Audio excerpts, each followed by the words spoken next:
At this time, we ask that you please rise and remove your hats as the Riverside Military Academy presents our nation's colors.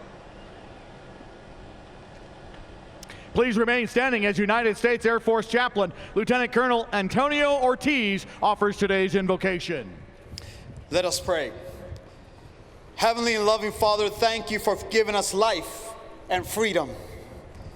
I know freedom is not free, so I pray for the men and women that guard, fight, and pay the ultimate price to protect our freedom, not just for us today, but for our children and our grandchildren.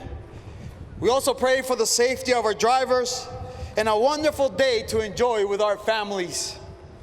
Give your wisdom to our leaders and unite our communities with justice and peace. May God bless America. After bursting onto the music scene at the age of 12 with his award-winning double platinum hit One Voice, he made his return to the national stage as a fan favorite. Here today to honor America, please welcome Billy Gilman, accompanied by signer Jethro Woodall, Sign One news anchor, as they perform our national anthem. Oh, say, can you see by the dawn's early light what so proudly we hailed at the twilight's last gleaming, whose broad stripes and bright stars through the perilous fight o'er the ramparts we watched were so gallantly streaming, and the rocket's red glare, the bombs bursting in air, gave proof through the night that our flag was still there. Oh, say, does that star-spangled banner yet wave o'er the land of the free and the of the brave?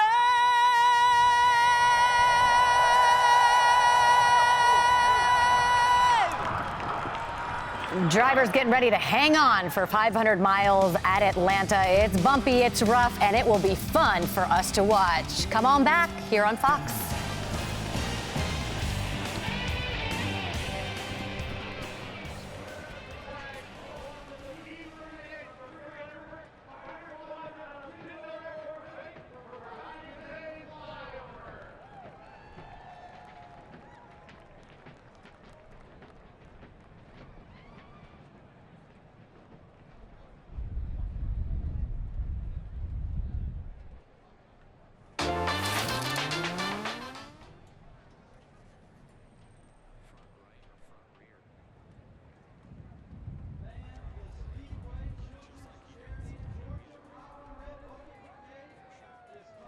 Right guy, front right front tire. 9 times out of 10, the right rear, which means you drive the car looser than tight. Right rear, that is my dirt background coming into play. The loose. It's just, Martin,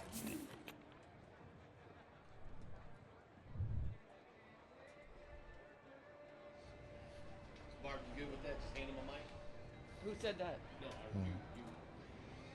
I will have to be. it is what it is.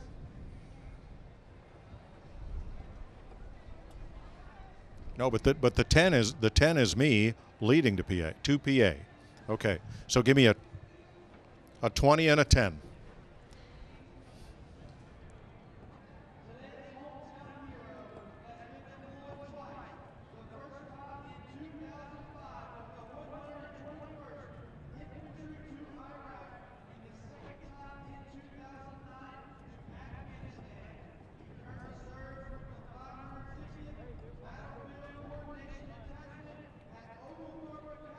I do. Yes, I do. Thank you. Thank you. Appreciate you.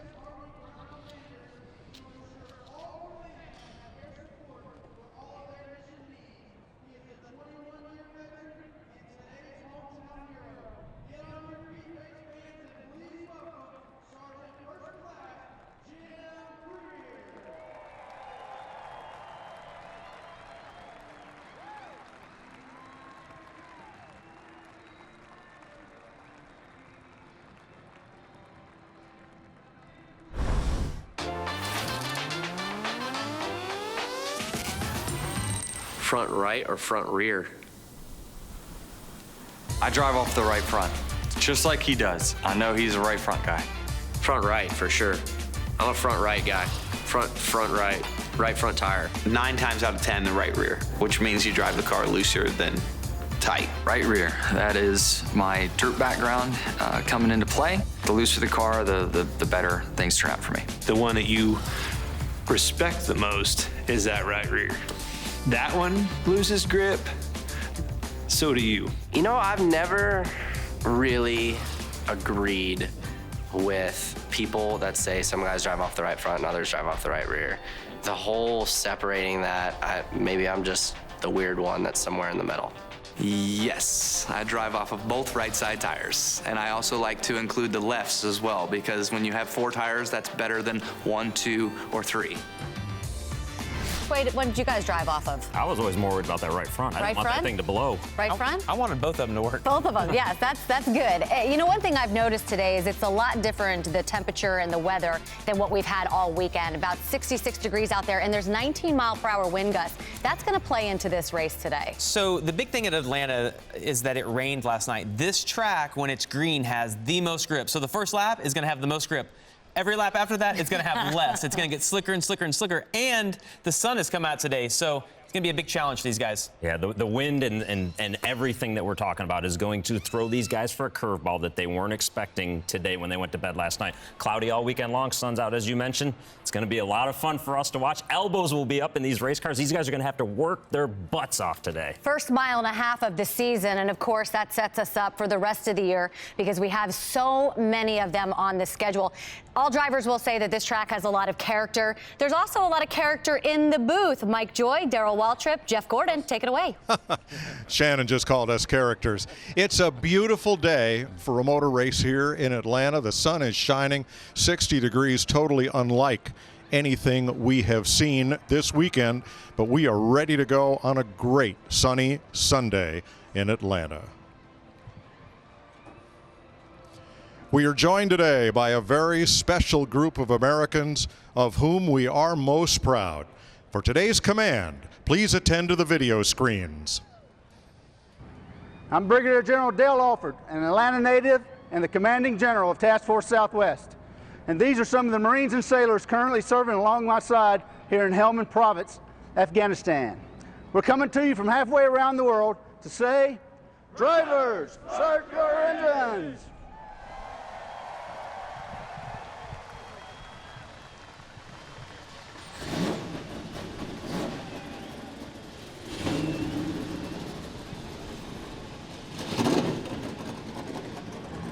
Questions today. Denny Hamlin, can he back up his Daytona 500 victory? Eric Almirola runs from the pole. Clint Boyer won everything this week but the pole. Chase Elliott is the hometown favorite. And Kevin Harvick. Nobody knows Atlanta like Kevin. Hi, everybody. Welcome once again with Darrell Waltrip and Jeff Gordon. I'm Mike Joy. Can Harvick hook the bottom all day and dominate here? Last 5 years, he's led the most laps, has 1 win to show for it. Yeah, Aaron, most of these guys are going to try to go Harvicking today if they can. I mean, that's, in my opinion, Jeff and I have talked about this. I think that bottom line with that left wheel down on that yellow line, hooking that corner, I think that's going to be the way to go. We'll see if it works or not. One of the big questions with this new aero package is tire fall off. We looked at Harvick's laps in practice. Now, the main car there is going to be his last lap of practice, and the trails, lap 1 green, lap 10 yellow, and not so much fall off, Jeff. Well, not as much as we've seen in the past. This track tends to eat up tires. I think today with the sun being out, we might see more of it, but look at how much difference there is between fresh tires, that's that lead car, and much faster than that last car. And also, I noticed that Kevin Harvick far more disciplined to the bottom of the racetrack as that tire starts to degrade. Drivers have 12 sets of tires to use for the 500 miles, putting a lot of this race into the crew chief's hands. Very different story than Daytona 1 week ago. It's race number 2 of 2019 at Atlanta Motor Speedway on Fox.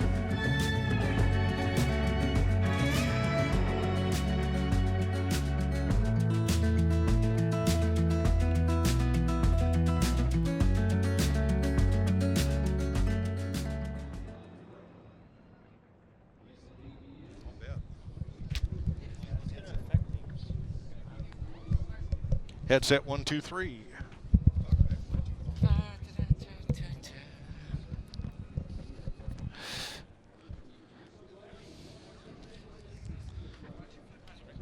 All right.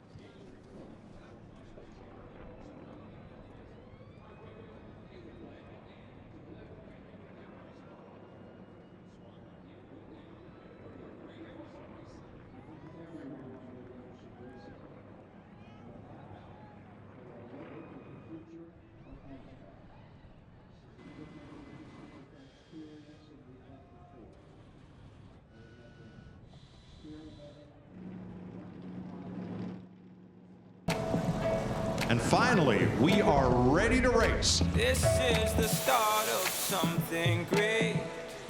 Green flag in the air, boogity, boogity, boogity. Let's go racing, boys. The action is going to be intense. It's amazing how fast you get. Yeah, I got you, Jeff.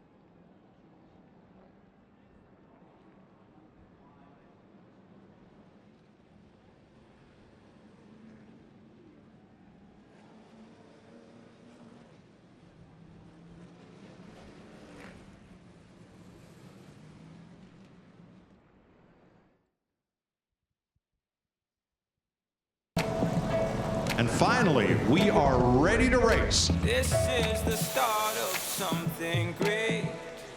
Green flag in the air, boogity, boogity, boogity. Let's go racing, boys. The action is going to be intense. It's amazing how fast you get around this racetrack. Yeah, this track is very unique, very abrasive. The tires are really going to fall off here in a hurry.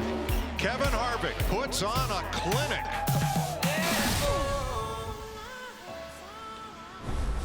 Fox welcomes you to the Folds of Honor Quick Trip 500 from Hampton, Georgia, south of Atlanta at Atlanta Motor Speedway. What a gorgeous day. As they roll out from pit road, on the left side of your screen is your starting lineup. Let's go right to the front row, Jeff. Yeah, let's do that. Hey, Ricky Stenhouse Jr., this is the Fox Sports booth. You got me? 3954 green, 3954 green. Yeah, I got you up in the booth.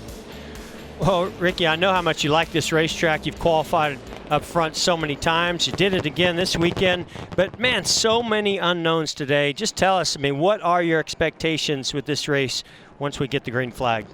Well, I know one expectation is the top on this first initial start is going to be tricky spinning your tires. So if we can get through that, we'll get down into turn one and be like everybody else. Luckily for us, we got a front row spot in our Little Hook Fruitvale Sport. So hopefully we can keep this Mustang up front, keep our track position, and let everybody else figure out what it does in traffic. All right, well, thanks for letting us get that inside look at the race. Have a good one. Thank you. I appreciate it. All Ford front row with Almirola and Stenhouse. Let's get late stories from pit road, beginning with Jamie Little.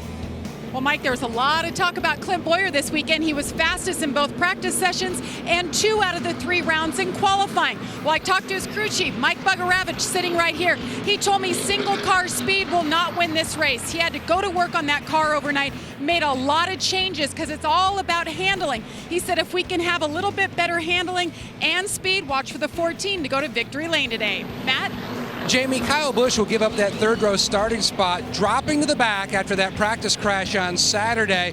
0 laps on this race car. He's going to utilize a combo setup. Part the road he was going down on the car when he crashed, part what his teammates are starting with today, and then also factoring in the much warmer weather. Twice he has won in the past, dropping to the back, but never in a backup car. Maybe today's the first. Vince? Well, normally the talk is about both ends of the racetrack, but for Brad Keselowski, both ends took on a new meaning this weekend as Brad has been stricken by the flu bug. He did not practice all of the session yesterday. He took a second IV this morning, and before he climbed in the race car, he told me he's lost about 6 pounds. He's not 100%, but he said He and the car are both good enough to win today. Now let's go to Larry McReynolds in his command center. Vince, you know, last week at Daytona as a crew chief, you almost felt helpless in the late stages of the race. You were at the mercy of moves your driver were making on that racetrack. This week, totally different scenario. The driver and the crew chief, they all are in control of what's going to happen here today. You're going to be making adjustments to that race car every time you come to pit road, and the pit crew, 9, 10, maybe up to 11 pit stops, so you have to be mistake-free. We see it every week. Mistakes on pit road can be the difference in winning or losing the race. Today, 325 laps will make up the 500 miles. Stages 1 and 2, 85 laps each, a little more than half the distance. And the final stage, 155 laps. You're going to need fuel every 54 to 58 laps, but you're going to need tires 20 laps sooner than that, and you have 12 sets of them. Competition caution at lap 35 because of overnight rain. And here's William Byron and team talking about a very stiff wind. There's quite a tailwind on the back straightaway. Just keep that in mind as you're trucking on down there. Coming into the front straightaway, you're probably going to be behind a good portion of it because the way it comes up over the hill. But down the back, you're going to get a pretty big push. Yeah, and what does that mean? That means that you got to be real careful how much speed you carry into turn 3, because then you're going to hit that crosswind down between the middles of 3 and 4. Kyle Busch spun in turn number 2, said he was just trying to hook the bottom and lost it in practice. Damage to the right rear of his primary car put him in this backup car at the back of the field. When asked about the backup, crew chief Adam Stevens said, "It's shiny."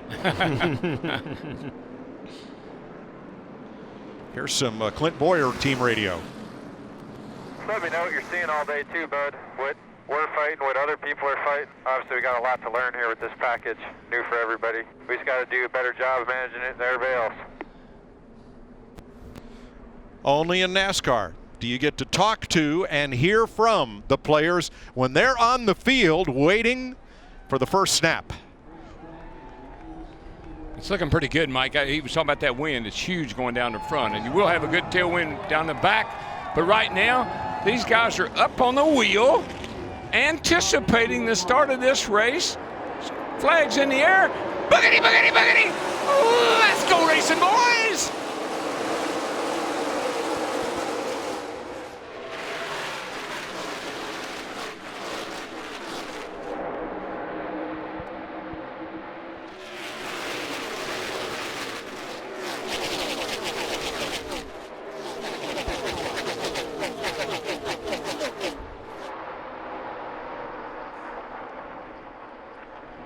Almirola got the jump on the break. Here comes Stenhouse to the outside to lead lap number 1. Well, I don't even think Ricky Stenhouse Jr. expected that. We heard him talk about how easy it is to spin the tires in that outside groove, so great job to him to lead that first lap.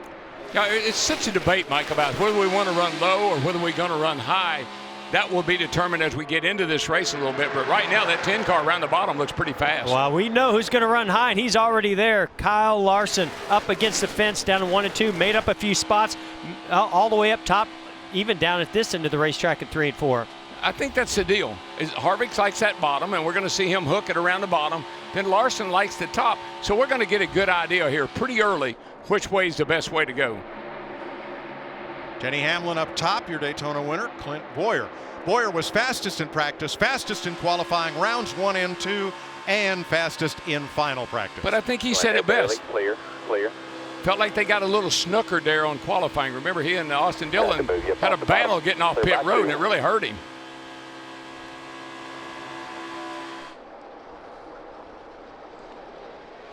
Suarez Larson side by side. Yeah, look like Clint Boyer dropped right down in front of Kyle Larson, took a little air off of his car. He had a big run coming. Well, watch the 11 Denny Hamlin in the replay, just in front of Boyer's 14. Yeah, he's going to drop down right in front of Clint Boyer. That takes a little bit of the air off Clint Boyer as he gets close to the 11. Now a big run coming for the 42. He blocks the 42. And this is the thing we're going to see here with this package all year long in the mile and a half. Momentum. That stopped the momentum of the 42 and opened up the door for the 41 of Suarez. Yeah, the engines don't have quite the throttle response, Mike. They only got 550 horsepower, so when you get out of the throttle, you lose a lot of speed. Martin Truex in the 19 shoots the gap, which closes up before Bowman can get there in the 88. Byron. Whoa, Byron up high in the 24, passes that whole group. They're 4 wide off of turn 4. That's something we haven't seen in a while at Atlanta. Well, you know what? I didn't realize there's another groove up there. I thought they'd run as high as you could go, but man, they were squeezing 4 wide coming off turn 4. Nine's the only guy. Third place, Larson against Hamlin.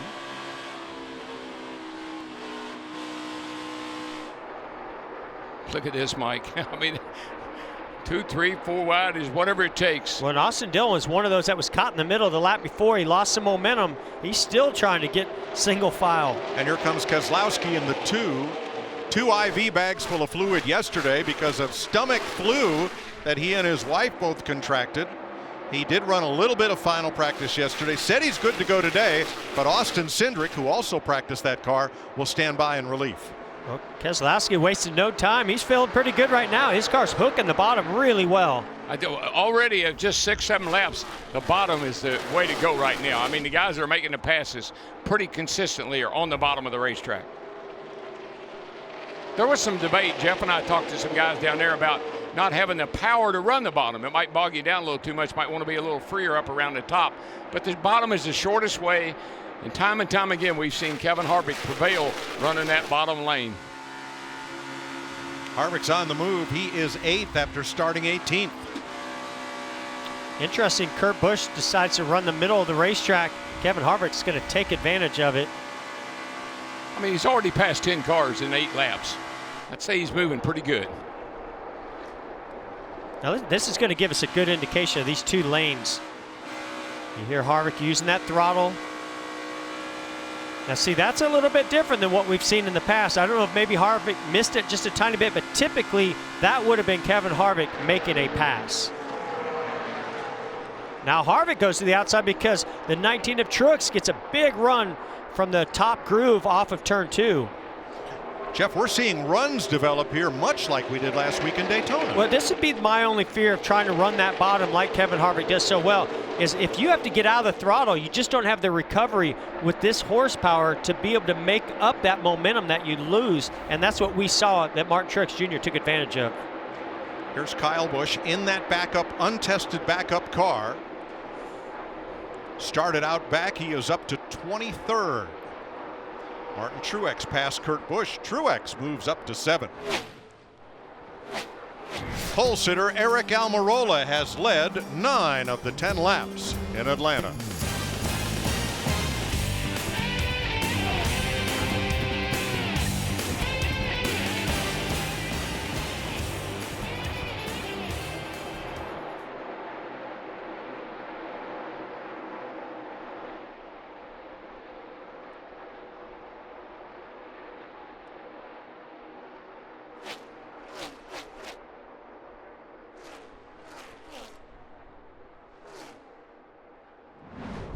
The Folds of Honor Quick Trip 500 is sponsored by Coca-Cola Zero Sugar. Great taste, zero sugar. And by the Ford Hall of Fans. Are you NASCAR's biggest fan? Go to Ford.com/NASCAR.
The Folds of Honor Quick Trip 500 is sponsored by Coca-Cola Zero Sugar.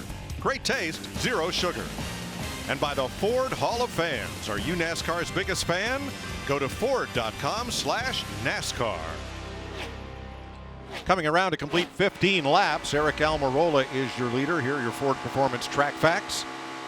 Counting Almirola's, Ford has won 4 of the last 7 Atlanta poles, but the last Ford to win from the pole, hometown favorite Bill Elliott back in 1987.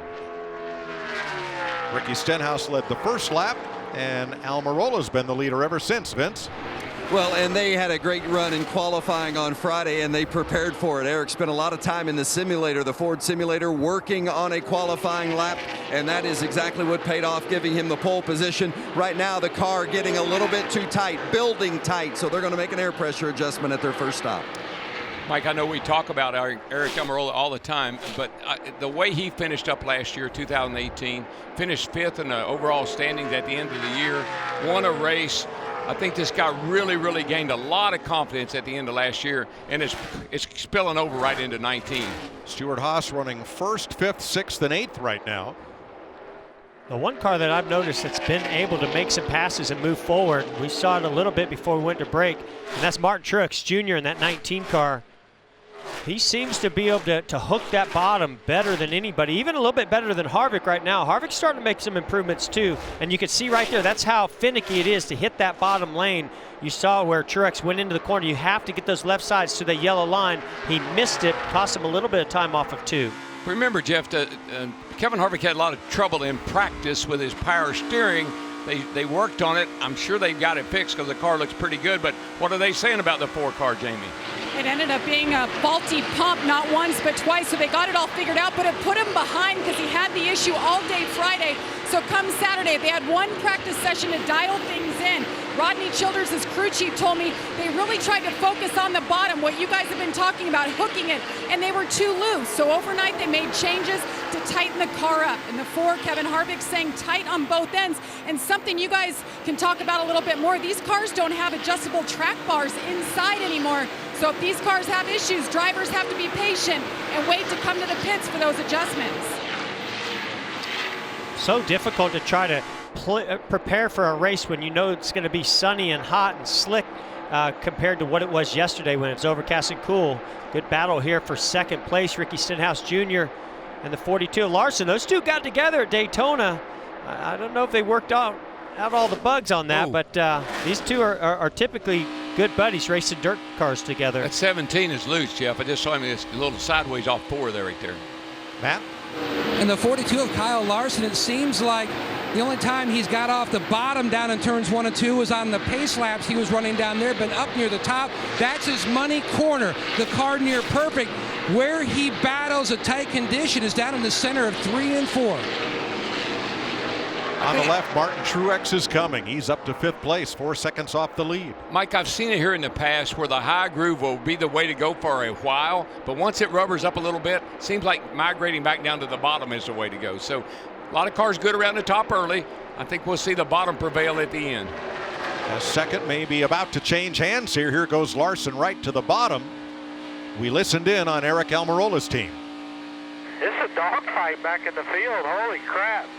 Yeah, track is going to be everything. I've never seen times this close throughout the field here at Atlanta. We typically see where tires fall off, and there's one car or a handful of cars that just seem to have so much more speed than the rest of the competition. And right now, when I look through it, they're so tight, so track position definitely going to be important. That was a message. I don't want to be back in the field. No. So Larson tried it, couldn't quite make the pass on Stenhouse. Aric Almirola leads.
The Folds of Honor Quick Trip 500 is sponsored by Ally.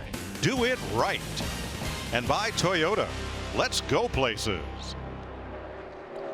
26 laps complete. Almirola still out front of Ricky Stenhouse. Kyle Larson, the first Chevy, in third. Denny Hamlin, the first Toyota, in fourth. 27 complete now. In 8 laps, NASCAR will throw the competition caution because of overnight rain, and starting with a green racetrack, teams will get to check things over. So, Larry Mack, what do we expect? Well, Mike, 2 things happening right now that has not happened all weekend. We never saw any driver make this long of a run as we're closing in on 28 laps. And to Jeff's point, we're seeing the sun for the first time since these cars unloaded. The crew chiefs right now, the strategy's easy. The caution comes out, it's 4 fresh tires. But what the crew chief has to get from that driver right now, what was the car like at the beginning of the run on fresh tires, and what is it like now? And they've got to make adjustments where they don't hurt the short run, but don't hurt the long run as well. Larry, I like your laboratory you're in, Larry. You must be in crew chief heaven with all the monitors and all. Man, how did you know all that? I went to NASA earlier this week, and I didn't see this kind of a setup. I've got everything, but don't bother me right now. I'm a working man. All right. Larry and producer Steve Shaw up on their pit box in the studio, about 8 feet off the ground and ready to roll. Pretty amazing the stuff they're able to do from that all those shots and camera angles. Bubba Wallace carrying our Fox Visor cam.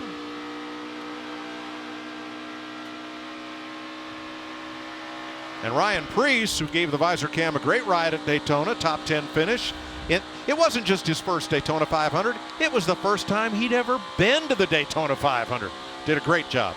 Mike, I noticed that tack picking up a lot of RPM down that back with that tailwind, over 8,000 RPM.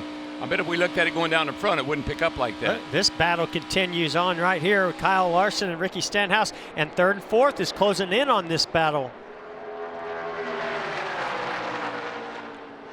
Well, that's one thing NASCAR expected that tall, 8-inch tall rear spoiler to do. Punch a bigger hole in the wind so cars can draft up on the group ahead of them. And again, Martin Truex Jr. just seems to be the guy that can figure it out. He's hooking that bottom better than anybody. He's about the only car I've seen. We saw how Larson was having trouble getting by Stenhouse, but watch the 19. He does a great job here hooking that bottom. We've seen Harvick do this so well so many times. Now that's going to give him position as they go into turn 3 and put Denny Hamlin out of position on that high line. 4 to go before the competition caution. Stenhouse has not given Larson a look at the top groove, and the 42 has been unable to make that pass on the bottom. Well, and that's Larson, even Stenhouse. Both these guys like running up high near the wall. So this has got to be pretty frustrating for Larson because he is in the tire tracks of the groove that he really wants. You can see he tries to get a little lower to get a little clean air to the nose, but it's just not enough to get him up beside the 17. Meanwhile, Jimmy Johnson started 11th, but he has dropped to 24th. What's up with the 48?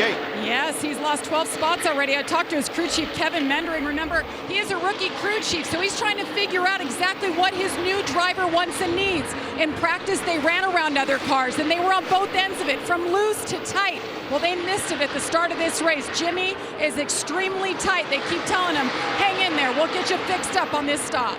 Yeah, they can't wait for this competition caution, and wonder if that'll also be a help to Kyle Busch, who is currently 14th. He has marched through the field after having to start out back in this backup car. Just need to turn better. The front tires need to wrap when I get to the corner and land. I'm wasting too much time letting it slide up. Pretty ironic based on what happened yesterday in practice because and caused them to go to a backup car. He actually got really loose getting into turn 1, and that's when that car slid up the racetrack and got into the wall. But Kyle gives such good feedback to the crew chief that really helps the crew chief make the decision about what I need to do to my car to make it better for my driver.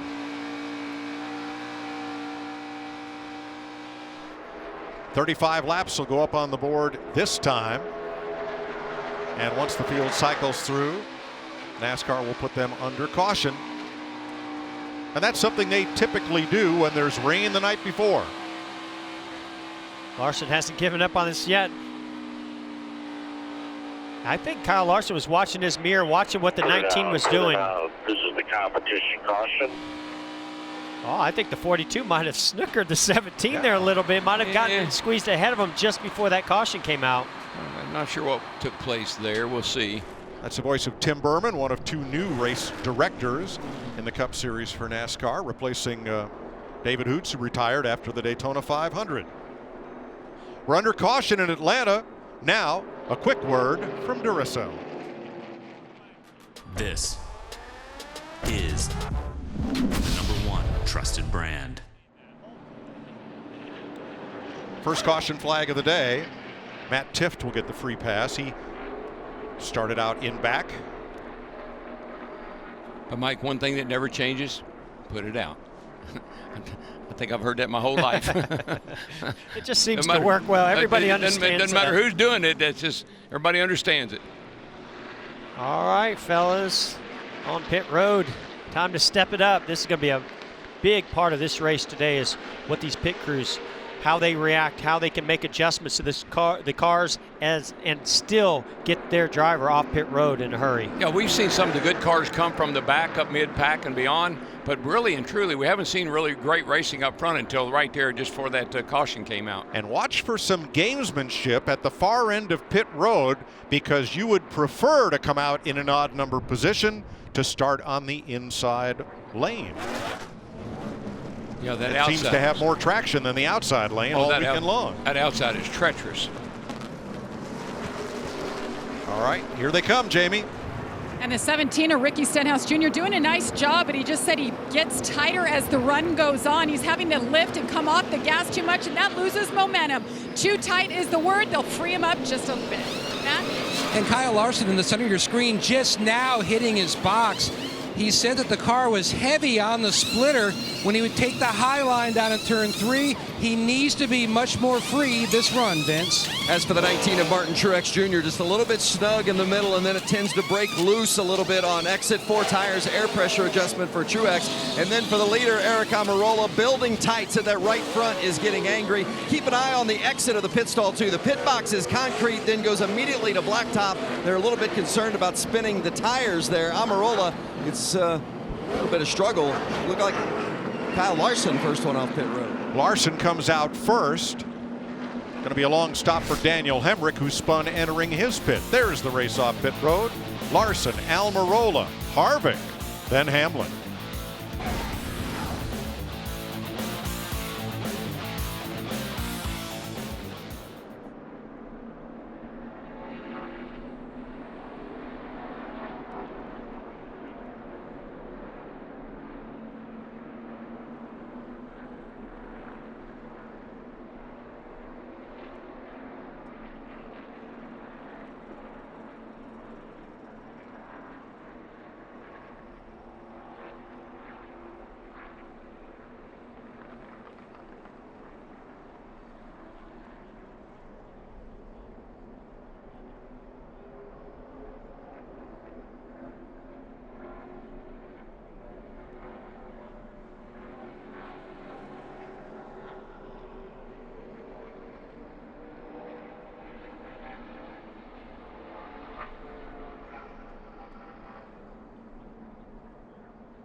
Ready for the restart. We're going to review pit stops. There's the spin by Daniel Hemrick coming in.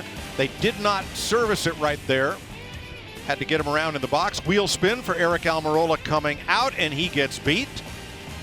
And here's the pit comparison between Kyle Larson and Eric Almirola. Larson quicker on pit road by 0.4, and the crew 1/10 quicker. Leads us to our fastest pit stop, sponsored by Xfinity. Kyle Busch, Ryan Blaney, Kevin Harvick, Ryan Newman, and Chase Elliott were the fast five. That 18 bunch, they are on at every stop. And we're ready for the restart. Larson inside, Almirola outside, and look at the difference. Oh, look at Almirola spin the tires on that outside groove. It just will not go. Everybody's tried it. Only probably the best I saw was Stenhouse on the start of this race, but most of the time you really suffer on that outside. Kurt Busch made a nice move to the middle lane there, getting by Stenhouse. Blaney stuck in the middle.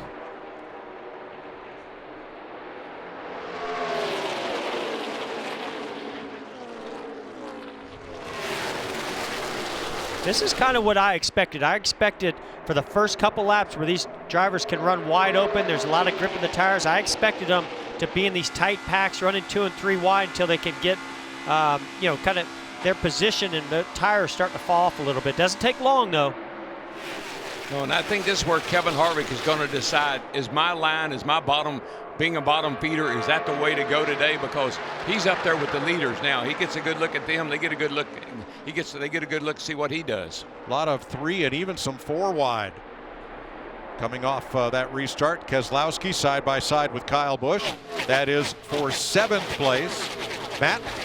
Mike, a green racetrack due to the rain last night. It will continue to take rubber. Now, during that pit stop, Kyle Larson's tires came off. The team looked at the right front. High wear on the inside shoulder. They told him it was a little bit more than they thought it would be, but this track will take rubber as we go, so it shouldn't be a concern as laps go on. Well, one of the things on a green racetrack is the first one to go up top usually wears their tires out a little bit more. And we saw right from the beginning, Kyle Larson was one of the first ones to go up top in both ends of the racetrack. Yeah, and we had heard that the left side tires were actually wearing quite a bit more than the right side tires. This is a little different construction on the left side tire, but the way these cars are planted with all the downforce, it seems to be using up the left sides a little more than it is the rights. I did see Larson on the bottom, but that was the pace lap. Let's go back to the restart and show you acceleration speeds from the front row. That's Larson inside of Almirola as they come to speed. Wow. Larson gets to 100 miles an hour while Almirola's at about 96 or 7. Yeah, it's just that outside. You spin the tires. Almost everybody spins the tires when they take off on that outside. And one of the reasons I think that it happens, I don't think it's that the inside has a lot more grip than the outside. It's just you're trying to anticipate when to accelerate and how much throttle to use. And when that inside lane gets a jump on you, you try to squeeze a little bit more, and that's what creates that wheel spin. Keselowski in the 2 outside of Martin Truex really quick in that first segment until the competition caution. One thing I noticed about the 19 car, Mike, he got better as the run went on. Everybody slowed down a little bit, and he didn't slow down quite so much. I think that's why we saw him making some of those good moves around other cars. So Kyle Busch in the 18 pitted from 14th position, now up to 12th. Fortunately, on that restart, he was in that outside lane and dropped back, so he's lost some spots he's going to have to gain back. I just think that's going to become something we're going to have to keep an eye on when they come out of the pits, counting cars to be sure you're on that inside line. Matt? Mike, the first run for Kyle Busch, even though he made a lot of gains, the car was on the tight side. They made a chassis adjustment during that stop, and he says now it is simply plowing. He is killing that right front and losing spots. I talked to Adam Stevens this morning. I said, of all days not to have the track bar adjuster, he says, exactly. We really could have used it today to adjust throughout the race. Well, that's something that drivers will not have all season long, is an adjustable track bar at the rear. Now, Kyle Busch came out of the pits 5th, so he has dropped to 12th, 7 spots since the restart. And I think that track bar adjuster is going to be a much bigger deal even this year. In this track, especially, it just changes so much throughout a run as the fuel starts to burn off and the tires start to wear. But also, we're talking about in traffic. There's a bigger hole being punched by that big spoiler of the car in front of you. So when you're behind them, you're going to want that track bar 1 position. As soon as you break out and get clean air, you're going to want it in a completely opposite direction. You're going to want a lot of things you don't have, and that adjustment is one of them. Remember that Kyle Busch has no laps on this car. He crashed in final practice. They brought out the backup, and it turned its first laps when we dropped the green flag today. Well, Logano is one of those, had some issues on pit road, got blocked in behind the 88 of Alex Bowman. So he's having to make up some spots here too.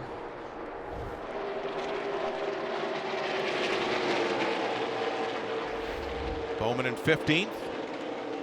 6.6 back, just ahead of Ryan Preece. Here comes Preece, the rookie, on the inside. For a look.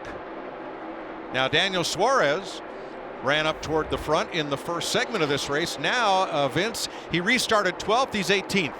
Yeah, and he has really dropped since the beginning. He started 5th, so you note the direction certainly going backwards. Plowing tight was the call as he came to pit road for that stop. Air pressure, wedge, 4 tires, hoping to get it better, but we'll keep an eye on him to see if he can possibly start moving up and gain some of those positions he lost. Yeah, Mike, when the car is plowing, it means you got a lot of wheel in it. Your front tires are not gripping, so we kind of refer to that as plowing. But here's the other thing about Daniel Suarez in that 41 car.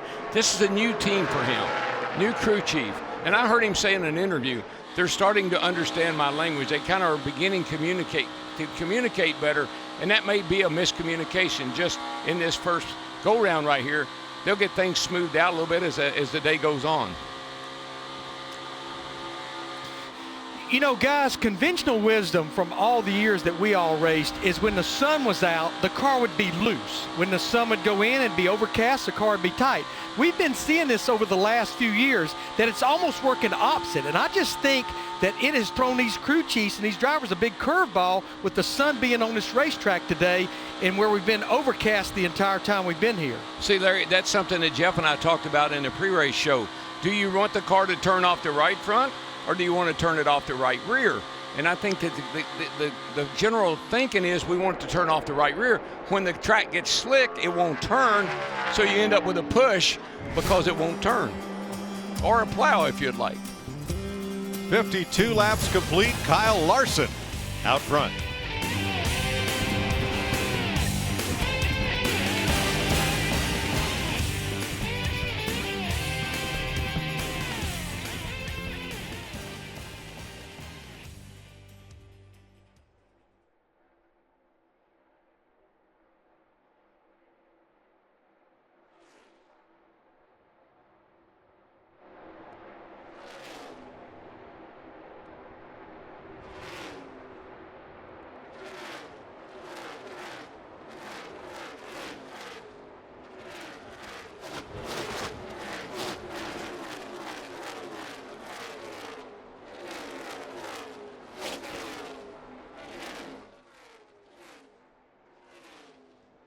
Today at your local Chevy dealer, the all-new Silverado.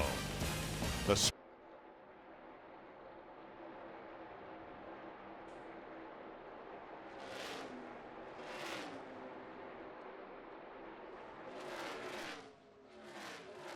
touch the brake pedal like we do. We always hit the brake pedal and it kills our momentum. They're just backing up the corner or driving in deeper. Like I said, we're using a lot more brake than a lot of these guys around us. And it's funny I say that because it's not a lot, but it's like the difference between touching it and not touching it, basically. Copy that.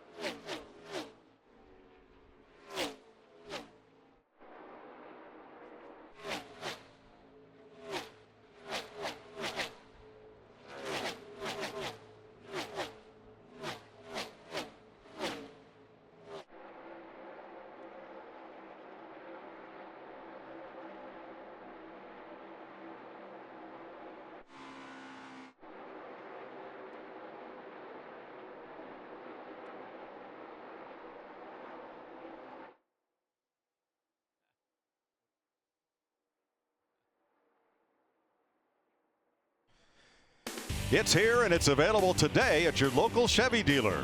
The all-new Silverado. The strongest, most advanced Silverado ever. 57 laps complete in Atlanta as Kevin Harvick passes Denny Hamlin for third. Dun dun. Dun, dun, dun, dun. I'm telling you, he's dun, coming. Jamie. We'll get there. And he started this race 18th. They made a good adjustment on that last stop, a big track bar adjustment and wedge and air pressure, and they managed to have one of the fastest stops of the day so far, and that gained him some track position. But also when the tires came off, his crew chief Rodney Childers said, hey man, your tires look good. So good, in fact, it's better than we anticipated, being that this is Atlanta in the first run. I see this heating up to be a classic battle between Harvick on the bottom groove in 1 and 2 and Kyle Larson up top. Well, he's going to wear out two things. He's going to wear out the competition, and he's going to wear out the left side of that spoiler or the splitter on the front, because he's below that yellow line the whole time. Well, and this just tells me that they needed to make a pretty big adjustment on that 4 car to allow him to run that bottom groove. Now his teammate actually moved down there in front of him. That's going to probably hurt him a little bit. But yeah, you see Kyle Larson up front there, really gaining the momentum off the corner from that top groove.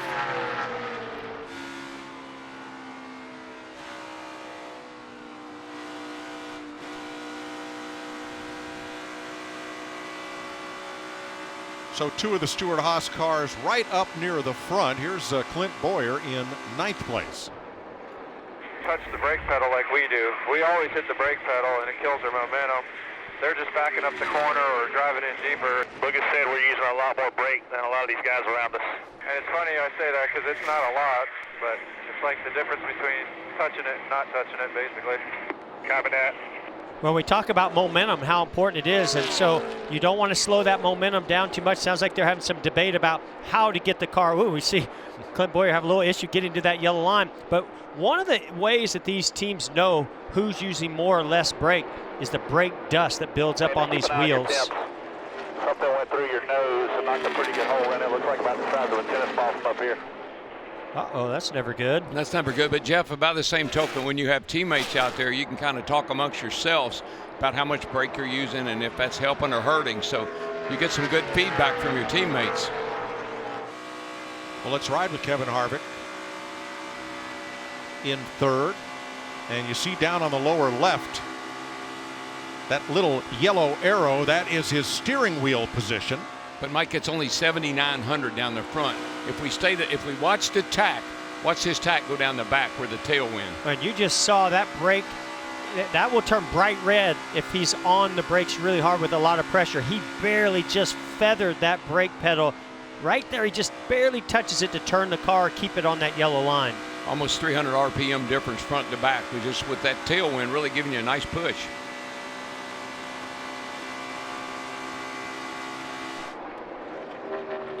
Chase Elliott currently 11th and under fire from Kyle Busch. Well, these guys have been battling it out ever since Kyle Busch lost some spots on that restart. And Chase Elliott was able to get ahead of them. These guys have been going at it. Logano closing in. Here's Matt. Mike, about 9 laps after that initial report that Kyle Busch was burning off that right front, the car has settled down, and it's actually gotten much better, he says, from center to exit is picked up, and that's why you're starting to see him be a comer.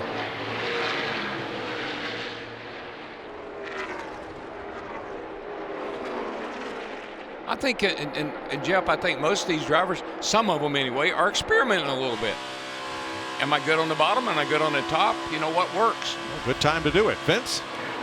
Well, in the 11 of Denny Hamlin, a little bit frustrated, said he's worried about the right front making it. He just feels like he's too tight on this run in particular. But crew chief Chris Gabehart told him, said, your tires looked fine when we took them off. You should be fine. So building the confidence, got to play psychologist a little bit from atop that pit box. Well, I think this is going to be a mental game here today. It's physical as well. But mentally, we talk about these cars. They've taken power out and they've added drag, and we say, oh, well, they're going slower. But they're not going slower in the center of the corner. They're actually going faster, so it's going to put more demand on that right front tire. So mentally, that's going to weigh on your mind as a driver of how much abuse it's putting on that tire. Martin Truex here in 5th place, Vince. Well, and as DW has pointed out a couple of times, they have been sporty today. And Cole Pern told me before the race today, they felt like they were as good as any and would compete for the win today. He said it's a long race, so there's going to be comers and goers throughout. You got to be better for the longer haul. But right now, Martin said he just can't do anything when he gets in the air behind another car. And that's going to be one of the challenges these guys face today. Yeah, Vince, I think that's that big 8-inch spoiler on the back of these cars upsetting the car behind it. Even though it can close, it still upsets the air around the car. Ryan Blaney in 8th place. Matt, he restarted 13th. Mike, that's exactly what Ryan Blaney's team learned in practice. The positioning of yourself around other cars and just the tremendous effect it has on yours. And right now he's talking about how the balance has really shifted at different ends of the racetrack. He tried going up top, but the car just started to build tight like it did the first run. His last question to his spotter, Josh Williams, where's the 4 running? Josh said, right down on the paint.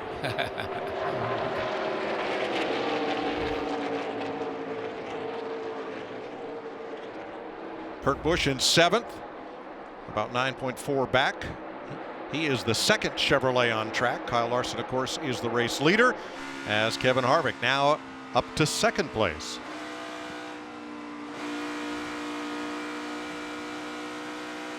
You know, guys, when I was down there on Friday for that hour-and-a-half practice session, just roaming through the garage area, these teams are able to look at the electronic control unit, to plug into it and see throttle position. And early in a run, when the tires were fresh, they were showing where the driver was never out of the throttle 100%. He was rolling out about 50% for only 2 to 3 seconds. Go back to a year ago, early in a run, out of the throttle 100%, completely out for 6 to 7 seconds. Jeff and DW, to your point, that's center corner speed right there. Larry, we can show that with our Fox Ghost car. There with the red track, yesterday's practice. Look at going into the corner, how the car now picks up, and in mid-corner, it's as much as 14 miles an hour faster than they were at mid-corner last year. Trade-off. 15 laps to go in stage 1. Kyle Larson Chevy, Kevin Harvick's Ford. We're going to take you side by side.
At your door now.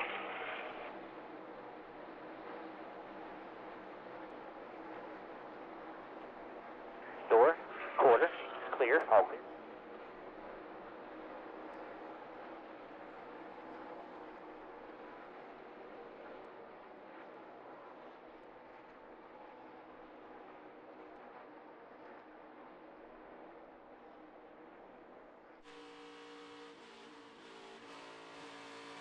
Gotta make the front tires last longer, Cole. I know. I'm telling you, bud. I know you've been telling us every lap.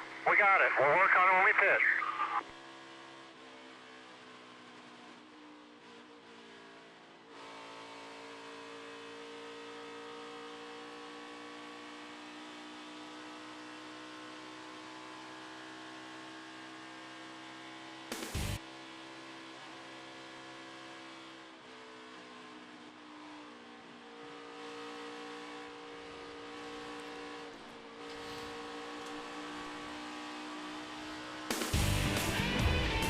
10 laps to go in stage 1 as we welcome you back to the Folds of Honor Quick Trip 500 on Fox. Kyle Larson leading from Kevin Harvick by 4.5 seconds. Pole sitter Eric Almirola, Kurt Busch, and Martin Truex, the Fast Five. Some of these drivers are hoping for big changes at the end of stage 1, and driver 19 is one of them. Gotta make the front tires last longer, Cole. I know. I'm telling you, bud. I know you've been telling us every lap. I got it. We'll work on it when we pit. I love it. I kind of like that Cole snapped back there, and told him, we'll get this, don't worry. You just try, work your hands and not your mouth. We're going to be fine. Well, I mean, these guys have a great relationship, obviously moving from the team with Barney Visser over here to Gibbs. They've kept this team together to move there, and so they get one another. But listen, there's a lot of drama that goes on inside that car. Heat of the moment, you're going to get excited. I think the reason some of these guys are a little worried about their right front, is I think it's the left side tires that are wearing, which makes you feel like you're putting more pressure on that right front tire. Larry, other than road courses, can you remember a race when we changed more left side tires than rights? Well, we've been seeing this a lot over the last few years where the left side tire is definitely getting a lot of the wear. And I think that's one reason that Goodyear, in line with a lot of changes last year to the left side tire, it's more of a construction change. It's not the grip of the tire, it's just construction. The good news is they're only going to have to run about 10 laps further this run than they did before that competition caution at lap 35. And that's going to be about a tire run all day long. Okay. I think those extra 10 laps are going to seem like an eternity to some of these cars. When you're not handling well, for sure. 28 cars on the lead lap. The first car 1 lap down is Ty Dillon. He was the first Chevy to finish the Daytona 500 in 6th place last week. We talked to Ricky Stenhouse earlier. Now Joey Logano working on Stenhouse on the inside. This will be for 8th place. Joey Logano all weekend long, I thought his car looked good on long runs. Even though we didn't make a lot of them, the ones we did make, I thought that 22 looked really good. So that little mistake, he got loose his first run out in qualifying on Friday, and that cost them a lot of positions. Now they have to make up all of them, but he has a car that can do it. Eric Jones made a great pass to leapfrog 4 cars in 1 corner. But since then, Jamie, he's been kind of stuck there at 17.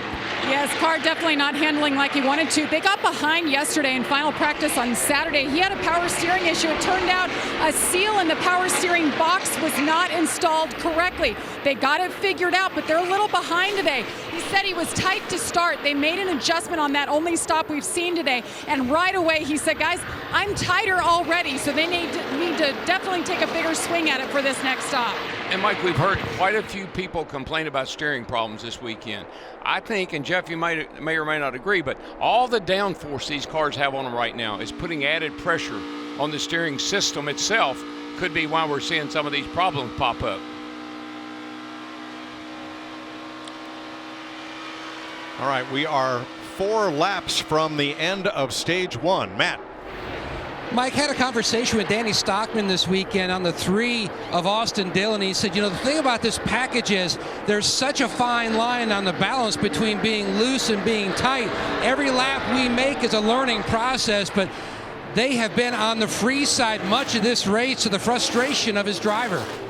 It's absolutely hilarious that we thought that we could trim a car out to come to the most abrasive track on the schedule. That's nothing. It's just stupid.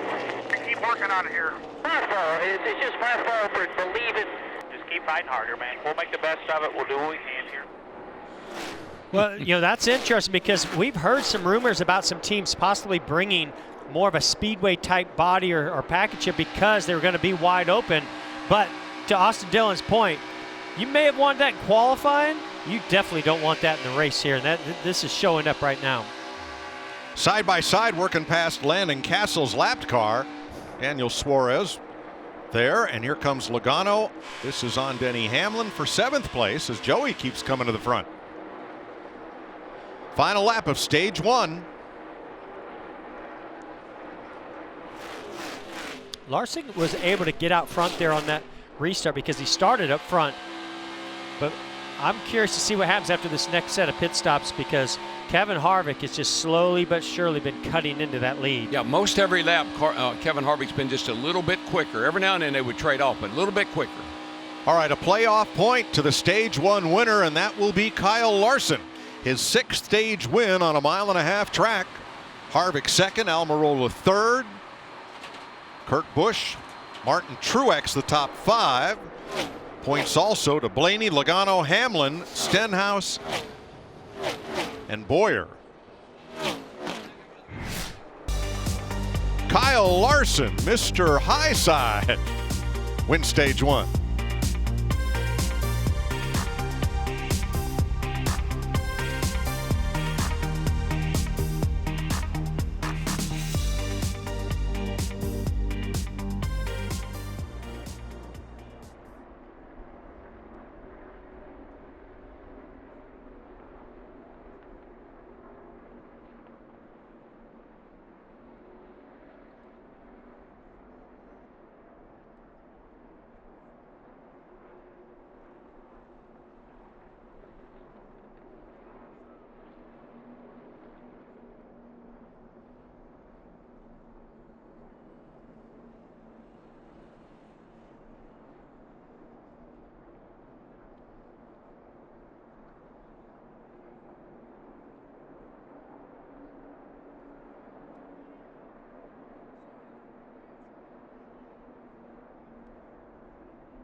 Two of the best pound-for-pound pugilists on the planet put their perfect records on the line at AT&T Stadium. Errol Spence Jr. takes on Mikey Garcia for the World Welterweight Championship, March 16th, live on pay-per-view.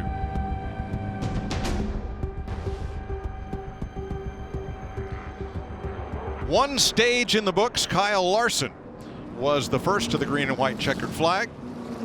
Chevy over Ford, Ford, Chevy, and Truex's Toyota.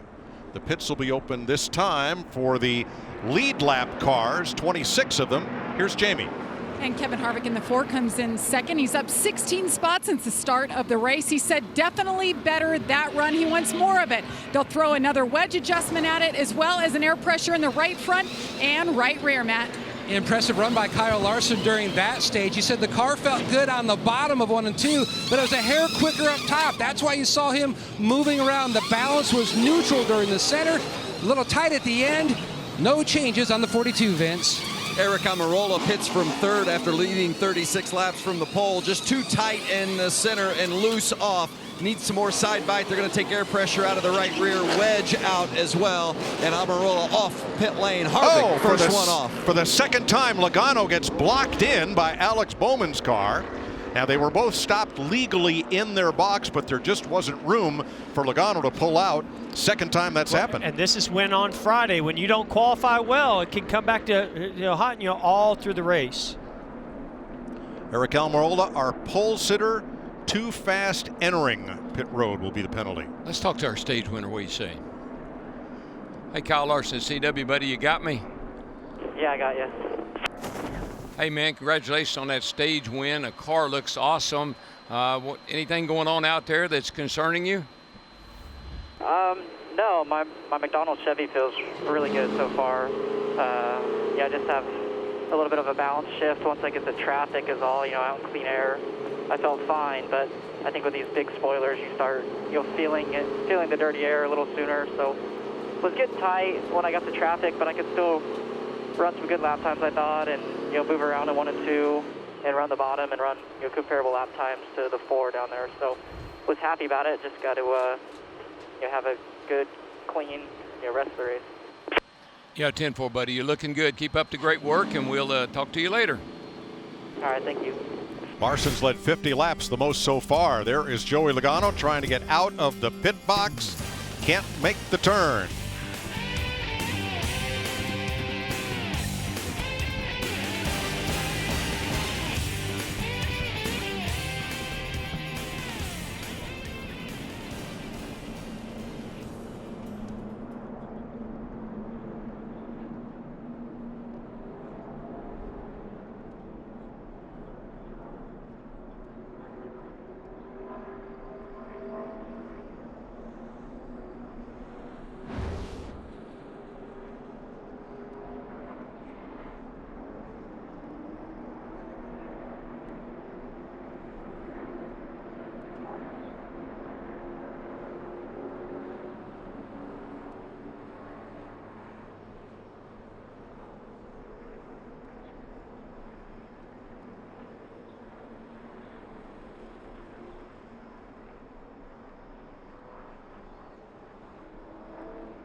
Fans of all ages having a fun day at the races. The Quick Trip Folds of Honor 500 from Atlanta Motor Speedway. 91 laps complete, 2:34 to go. Stage 2, time for our great debate sponsored by McDonald's. Which of these drivers will break their long winless streak first? Well, right now, this one's a little easier to answer than it was last week, but got to go with Kyle Larson. He's looking really strong. I agree with Kyle Larson. Larson had 6 runner-up finishes in 2018 without a victory. Fellas, that wasn't much of a debate. Well, I mean, Johnson is struggling a little bit today so far, but that doesn't mean he's not going to have a shot here at the end. But right now, Larson is odds-on favorite. Hardly anybody's madder than Joey Logano. Went from 10th to 22nd on the first stop, 7th to 19th on the next stop. He had to move around a car to get into his stall, and then Alex Bowman came into his stall after Logano. So The rear end of both of those cars were hanging out, makes it a tough exit. And back, that's where they will restart, is back there.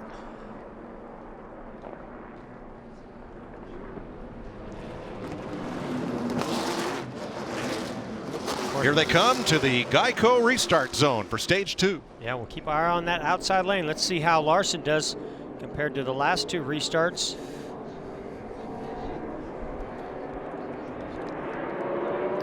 Oh, he did a nice job right there. Really nice. Use some of that dirt almost track. too good. He Yeah. almost beat Kevin Harvick. Oh, look at Kurt Busch squeeze up the middle. Everybody's squeezing up the middle. Oh, Here four comes the wide. 11. Wide. I've been waiting to say that here at Atlanta on this restart. Say it fast. Wow. Now, what can Kurt Busch do on the outside of Kevin Harvick here? Can he use that outside lane? Maybe even a push from Denny Hamlin. No, he gets loose getting into turn 3. Big tailwind, big push into 3, high speed, got a little loose.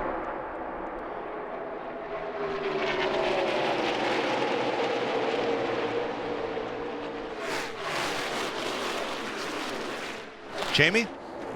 Well, Kurt Busch in the 1, he's been pretty happy with the car, especially on the long run, but he wanted a little bit short run speed. So all they've made is an air pressure adjustment all day. No chassis adjustments as the blocks are coming from the 19, but the car overall good, but you see, he is definitely loose.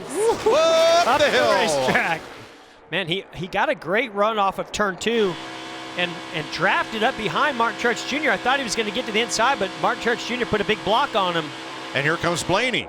Right after him, 3 wide in the middle. Eric Jones to the bottom. Blaney wiggles loose, catches it, and away he goes. Man, the 11 almost got into the 12 right there. They just barely cleared each other. But how about Kurt Busch starting his 650th career Cup race today? I believe that's the most of anybody in this field. I believe you're right, Mike, and I also believe that tailwind down the back was what's getting him in trouble into 3. He was really driving in there hard and getting the car loose. Not so much in 1 where he got a headwind.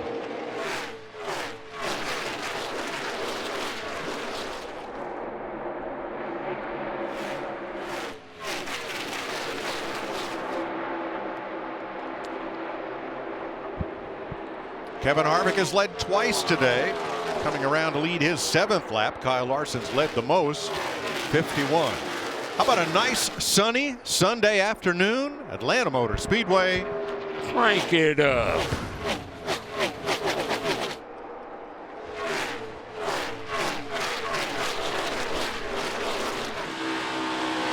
Side 18, very bottom. Clear. 2 wide in your mirror.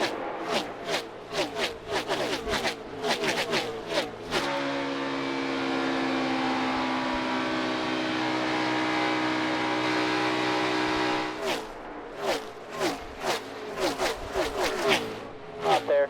Still going to be there. Still there. Here he comes. Keep him slow if you want. You'll see him now. 88, 2 off the hip.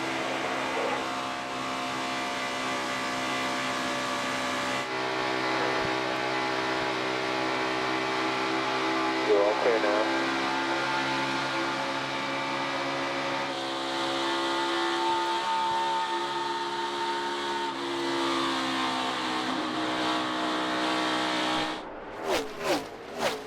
Outside. Outside. Still there. Still there. Outside. You got room to spin out 5 back.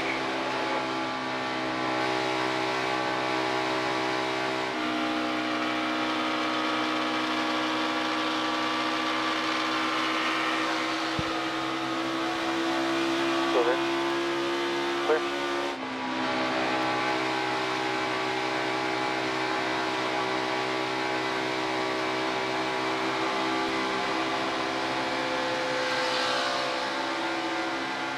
Still there. Barely, but still. All right, all clear. That's good work, Jason. Keep rolling speed. The back looking. All good.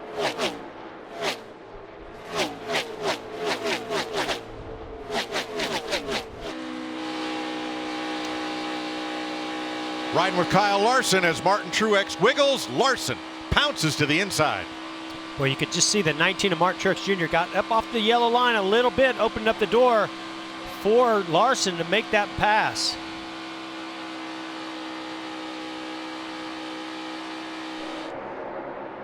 So Kyle Larson up to second place. Let's go to his pit and Matt. Mike, you have to be impressed with the composure of the front changer for Larson. Steve Price, after he hit the first lug on that right front, a malfunction on the impact gun switch reversed it. They lost time. He was able to complete the stop, but those precious seconds is what cost Larson the inside lane. He's gone to a backup gun. Thanks, Matt. Larson 1.3 back of Kevin Harvick. And Mike, he and Kevin Harvick are matching lap times right now. Harvick runs a 32.16. He just ran a 32.11. Kevin Harvick has led 12 laps so far, but look at the last 5 years at Atlanta and Harvick's record for leading laps. However, only one of those races ended up with a victory last year. And that last time by, second place runner Kyle Larson, actually about a 10th faster than Kevin Harvick.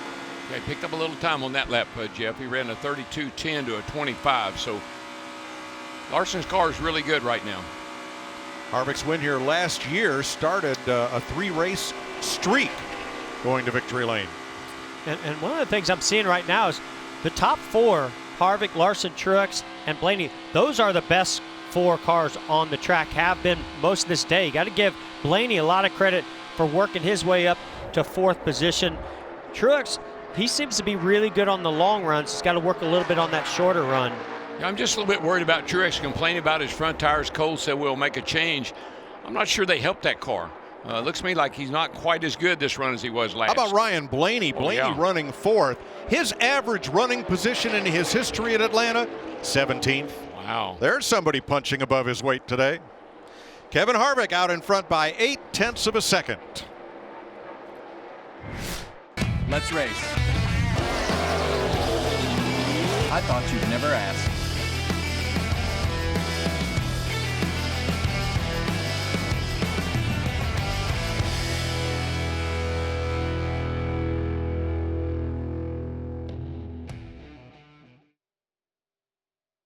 Too much to do it. Look at Almirola had that.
The Folds of Honor Quick Trip 500 is sponsored by McDonald's Classics, now with bacon, for a limited time only. And by Credit One Bank, the official credit card of NASCAR, perfect for race fans. 24 of 85 laps complete in stage 2 at Atlanta. Kevin Harvick, Kyle Larson holding station about 0.6 of a second back. Let's go back and look at the top 10 of last week's Daytona 500, 1 through 10 on the left column, and where they are running now. Kyle Larson, the only one of those top 10 currently in our top 5. We may revisit this a little later. Now, Joey Logano finished 4th. He was the first Ford to finish. He is in 13th. Oh, what happened to the Kevin Harvick had an issue through 3 and 4. Opens up the door for Larson. Wow, that's big. And the lead changes hands. Pretty savvy racer, Kyle Larson. He races a lot of dirt. He does more racing than anybody, I think, over the offseason. To be able to know to block that move by Kevin Harvick as he was going to come back by him on the bottom there through 1 and 2. Whoa, Harvick. Oh, yeah, Harvick real loose right there. Back of the car jumping out on him. It's not good. That's very uncomfortable. I was just getting ready to say that. I felt like Larson maybe used up his tires trying to run down Kevin Harvick, and then this happened. Here's another look. Swooping down in the middle of the corner here, and so he got to the yellow line, he hit that bump, got him up the racetrack. Well, I don't know. I think Larson just nailed it. I think that little bit of movement on that yellow line was causing Harvick to get out of the throttle, and that allowed the 42 to come flying by. Even. Quarter. Bumper. Jamie. Well, everybody talks about that bump into 3, and our cameras just don't show how big it is. Harvick actually just told his team when you guys were talking about it, man, I hit that bump in 3, and it washes me up the track every time. So that's what happened and opened the door for the 42. Well, and I got to say, this is, again, what's going to be different this year, having less horsepower. In the past, I've seen Kevin Harvick go in there, hit that bump, come up the racetrack and get back to the yellow line and recover. And he really just, you're not able to recover and get back to that yellow line and maintain the momentum. Well, let's look a little further back, riding with Kyle Larson.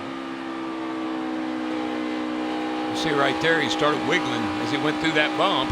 Kevin Harvick in a 4. And Larson just had a big run and timed it perfectly. And that's what I'm saying is once you lose that momentum, it takes you so long to recover. Yeah, they say with this tapered spacer, you just don't get good acceleration, but if you have to get out of the gas, it takes a little bit to pick it back up. Well, let's go back to that pit road situation with Alex Bowman, Joey Logano, and Martin Truex in adjacent stalls. Now, that was the first stop where Logano could not get out because of Bowman's car legally hanging out over the edge of the pit stall. Now this one, well, you talk about close. Look at that right rear, right on the line by Alex Bowman. And here's Vince.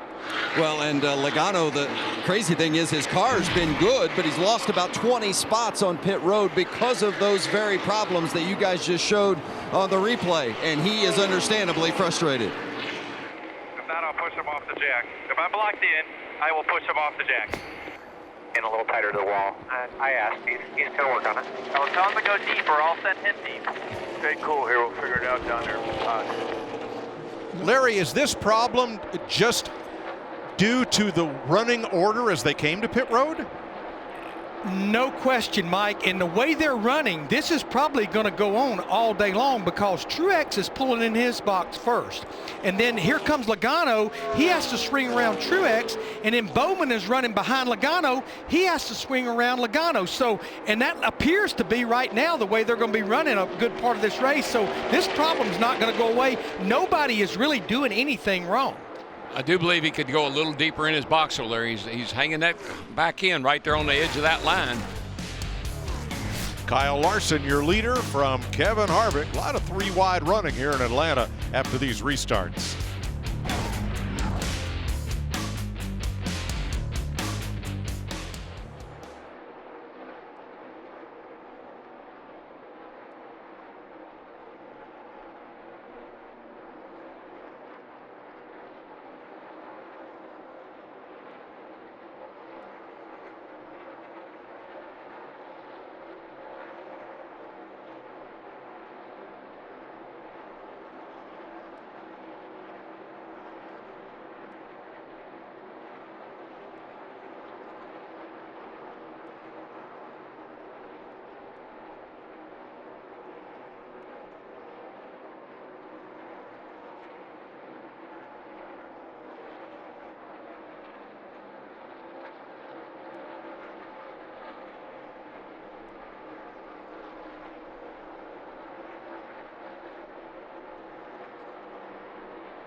Expert analysis and opinions from the best in NASCAR as they break down the hottest names inside the car, out on the track. Race Hub, weeknight 6 Eastern on FS1 and on the Fox Sports app.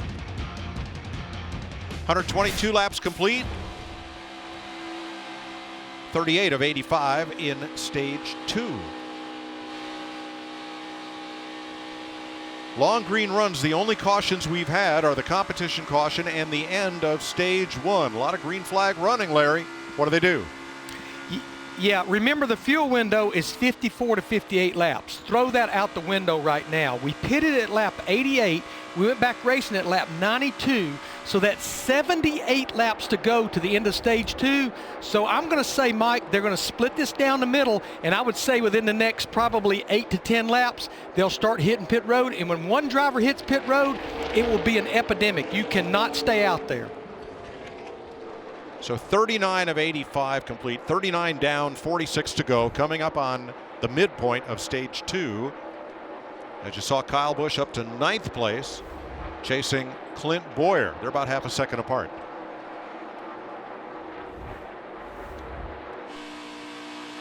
Moving up to Denny Hamlin, he is 8.5 seconds back. Restarted 6th at the beginning of the stage.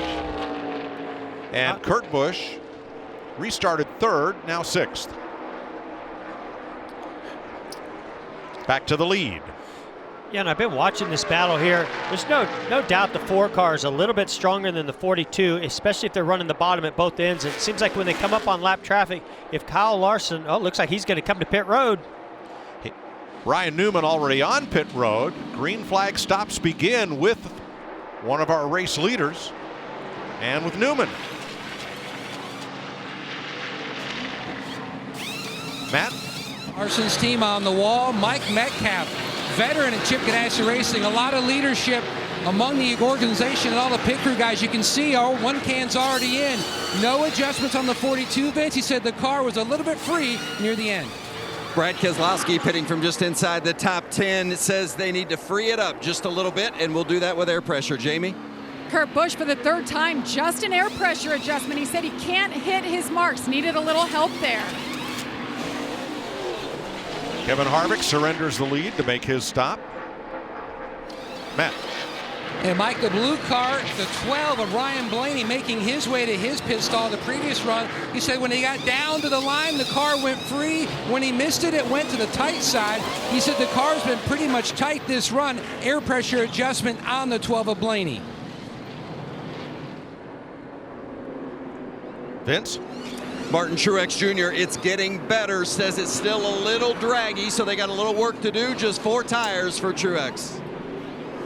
Ricky Stenhouse too fast entering on this green flag stop. So among the leaders, Joey Logano and Kyle Busch, the only ones not to pit, and here is Logano in the lane. Along with Kyle. Man, that 10 car cannot get out of that box. He's a lot of wheel spin. Right, and remember, that box is the last one that's made out of concrete. After you leave that pit box, it's pavement. It's easier to spin the tires. First green flag stops of the day, Vince. Well, the best part about it is Logano doesn't have anybody in front of him or behind him, so it's going to be a cleaner stop for sure. The best they've had all day after losing spots, both previous pit stops, because of being blocked in. The car's pretty good right now for Joey. So we cycle through with Kyle Larson back to the lead, and it's now 2.5 seconds back to Kevin Harvick. Larson had only a 1/4 of a second lead before pit stops. Yeah, it was interesting. As the leader, normally you're going to wait for those behind you to pit, and then they're going to have a little bit of an advantage of fresher tires. But Kyle Larson and his team decided, hey, we'll flinch first. Now Kyle Busch missed the entrance to pit road and had to come around and retry getting on. So he comes out in 15th. You know, one thing I noticed about that 42 car, Jeff, is the back of his car is really, really low. I don't know how much slower he is than everybody else, but we see here Kyle Busch. A little trouble getting on pit road. Well, and this is something that we saw a little bit of it in practice, where you're carrying so much speed through the center of the corner compared to what you used to, that you just can't get the car slowed down when you go to the brakes. It just locks the tires up very easily. And he's notorious for getting on off pit road about as good or better than anybody. This might be one of those days you don't want to be aggressive. Get to pit Right. road. Kyle Larson back up front.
.51 laps complete in stage number 2.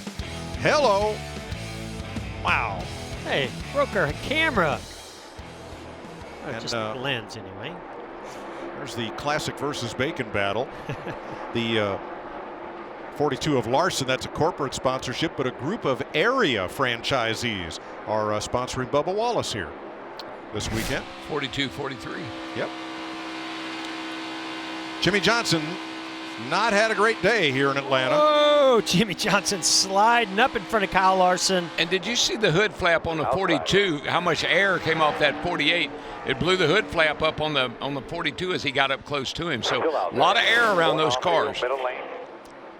Half off. So Johnson going to go a lap down here to Kyle Larson. And Johnson trying to fight for it. Well, he's not going to give it up. You can't, you know, you got to fight hard right now, even if the car's sliding around not handling the way you want it to. Quarter, bumper, clear. Watch his hood flap as he kind of gets the air, the dirty air off of that 48. You'll see down there in the corner of your screen. So it just shows you right there. There's a lot of turbulence. Yeah, that air is lifting that. Well, there's so much air moving with these cars compared to last year's cars, Larry. Yeah, Mike, the drinking phrase of the weekend is the package. So we're going to use our Ford Performance animation to kind of show you with air molecules the difference from last year to this year. Again, the big thing with this year is that big 8-inch rear spoiler that's on the rear of the car right here.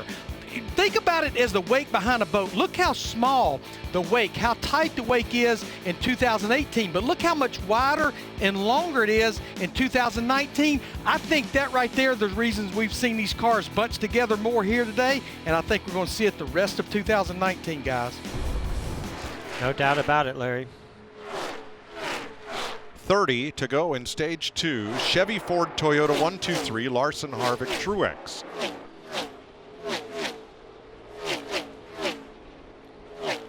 I tell you, Mike, and I think Jeff and I talked about this. I was surprised how fast these cars were running here at this racetrack this weekend. We thought with the less horsepower, the more downforce, that the cars were going to be much, much slower than they actually turned out to be. So that was a big surprise, I know, to me, especially through the corners. Yeah, we'll see a lot more of that next weekend in Las Vegas. A lot more grip in that track, and the speeds will hold on throughout the runs. Well, Jimmy Johnson's had a lot of success at this racetrack so far. This has not yet been his day, just going a lap down to the leader. Jamie? It has been a struggle for the 48. They have thrown everything at this car to try to make it better, from wedge, track bar, air pressure. They even made a left rear shock adjustment change on an additional pit stop. And this time around now, he says the rear grip is a little bit better, but he said, I'm just stuck. I can't go anywhere. He's been in 25th now for most of the race. Again, Mike, I just think it's communication with his new crew chief, Kevin Mindring there. They've got to get on the same page, and that may take a little time. Meanwhile, our pole sitter, Eric Almirola, had a too fast entering penalty, speeding penalty, back at lap 85, and it's been very difficult for him to recover. He's at 17th position right now.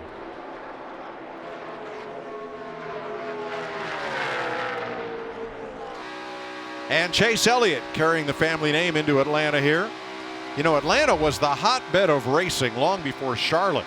Lakewood Speedway, numerous short tracks. A lot of NASCAR racing happened not far from this city. And of course the Elliots, boy, that's the big name coming out of Georgia right now. First Bill, then Chase.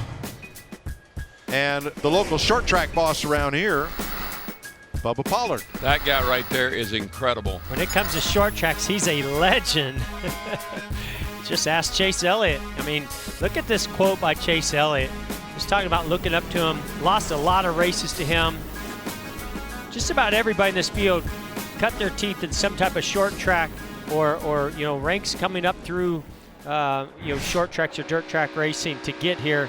But Bubba Pollard, very content to be exactly where he is still today. I was going to say, man, I heard him say he loves the series he's running in. He doesn't have any plans on going anywhere else. Matt? Mike, all weekend long, Chase Elliott said his car has just been tighter down in 1 and 2, and he's just not really sure why. His team told him that he's got damage on the nose of the car, and that was contact with a 14 of Clint Boyer. He says, you know, I didn't really think I hit him that hard. And his team, they were looking at different manufacturer shots of that nose that were sent to them on the pit box, and they said it's a lot more damage than you think it was. Well, was it that, or was it that piece of debris that he hit? Chase Elliott was the one that sent that piece of debris into our camera lens over there in turn 3. That and these cars are just, because of aero balance, they're so fickle. Just one little thing can just make this car go all to heck. Kevin Harvick, after pit stops, was 2.6 seconds back. He has now erased most of that deficit to race leader Kyle Larson.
Atlanta Motor Speedway opened in 1960.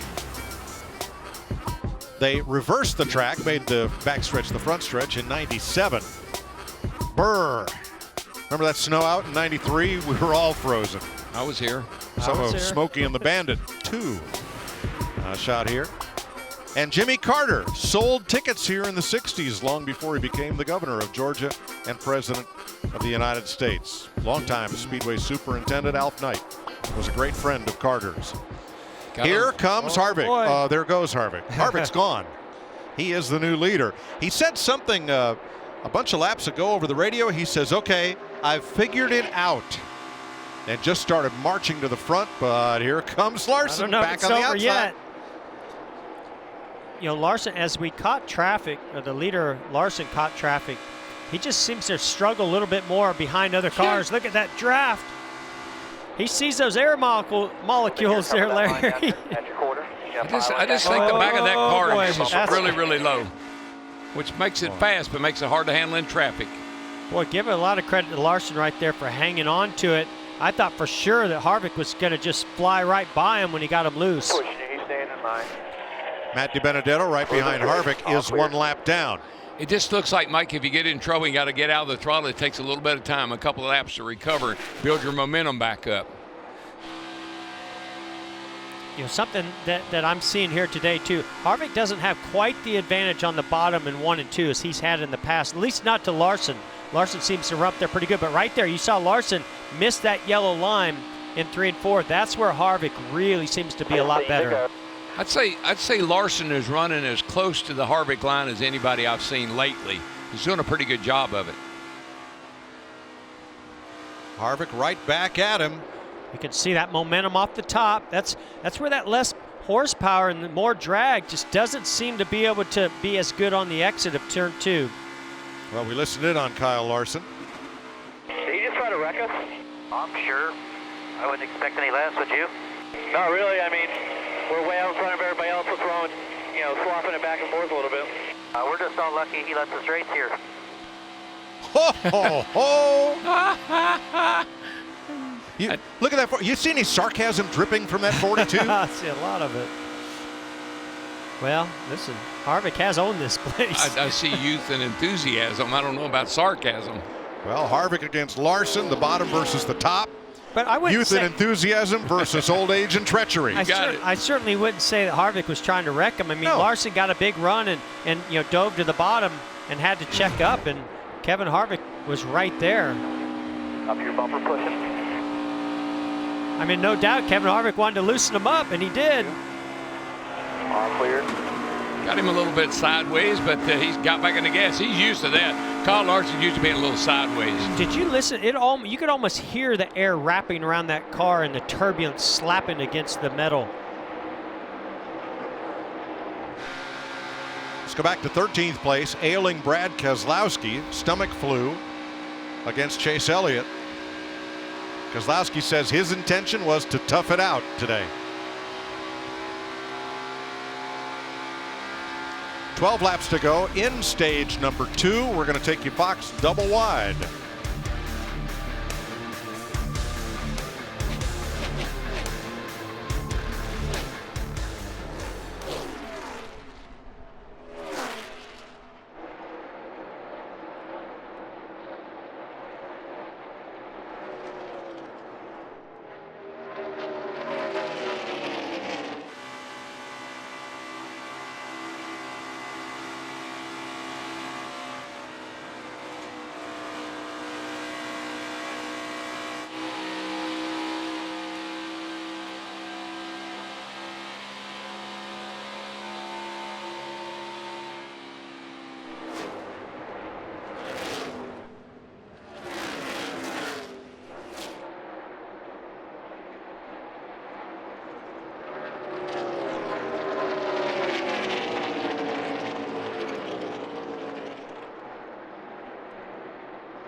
Welcome back. 8 laps to go in stage number 2. Kevin Harvick back to the lead as Kyle Larson closed up on David Reagan, trying to put Reagan a lap down. The back end about came around. And David Reagan is doing a really nice job staying on the lead lap right now, and he's just running in the same line that Larson wants, low in 3 and 4, high in 1 and 2, and it really stalled Kyle Larson out. Larson's car is not happy when it's around. It just doesn't seem to like to be in traffic or around other cars. Really good by himself. Gets a little edgy when he gets around other cars. And when you're Kevin Harvick and you're watching the leader in front of you, Kyle Larson, look at sideways. This is not a dirt track. That's sprint car driving right there, brother. But Jeff, it looked like when that car went into yaw, the left front was down, not just on the paint, but on the apron. Yeah, I mean, you're trying to hold it as low as you can possibly down there because you want to get the left rear on that paint, so you'll almost go onto the apron. But I just think what Kevin Harvick did such a great job of right there is when Larson did that and he got loose, Harvick instead, you think he's just going to get on the throttle. He just hesitates and waits and knows he's going to get a big drive off the corner. Harvick may have heard what Kyle Larson said on the radio a minute ago. He said, "I'll show you, kid."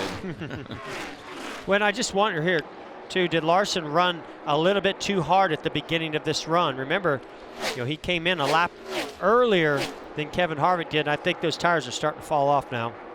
5 laps to go in stage 2. Kevin Harvick's Ford for Stewart-Haas Racing out in front. Last lap at 33.40. Kyle Larson's last lap 0.3 slower. He is 2 seconds off the lead. Martin Truex in third, so it's Ford, Chevy, Toyota in the top 3 spots. Martin Truex Jr., he was the fastest car on the track the last couple of laps. I see what they did on their pit stop. We're going to go to Blaney here, but that 19 car, they made it better on the long run. That's what they worked on.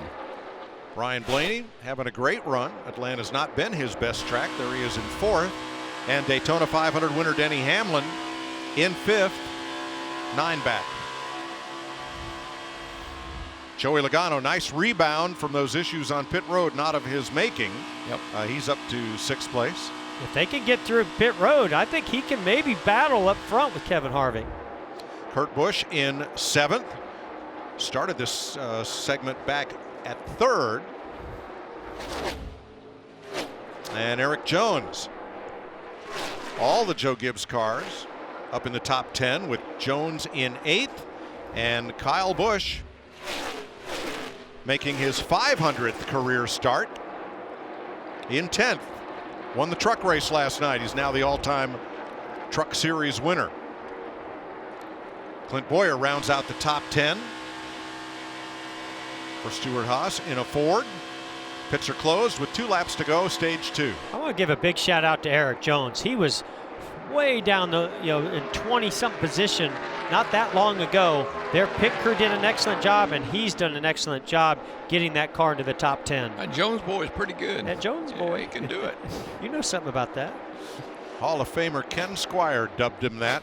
I like when, that. He and Ned Jarrett called a few laps at Darlington a year and a half ago. That Jones boy. Eric got right on that. They had T-shirts made, and I guess they sold pretty well.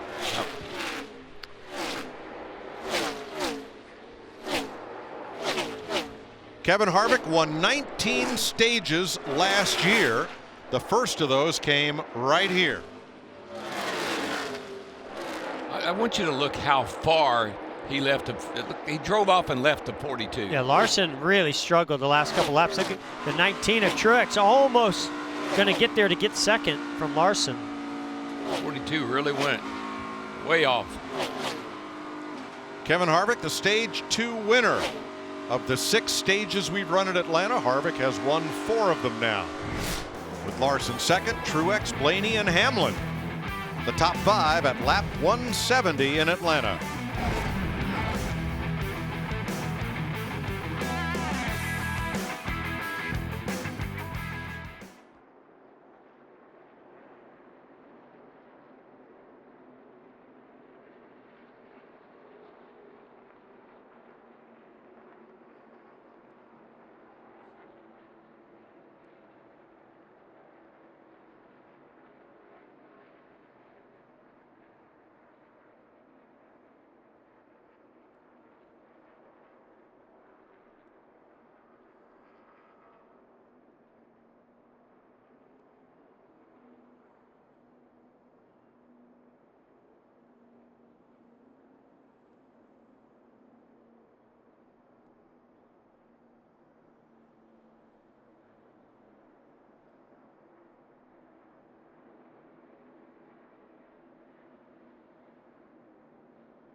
The end of stage 2 with 21 cars on the lead lap.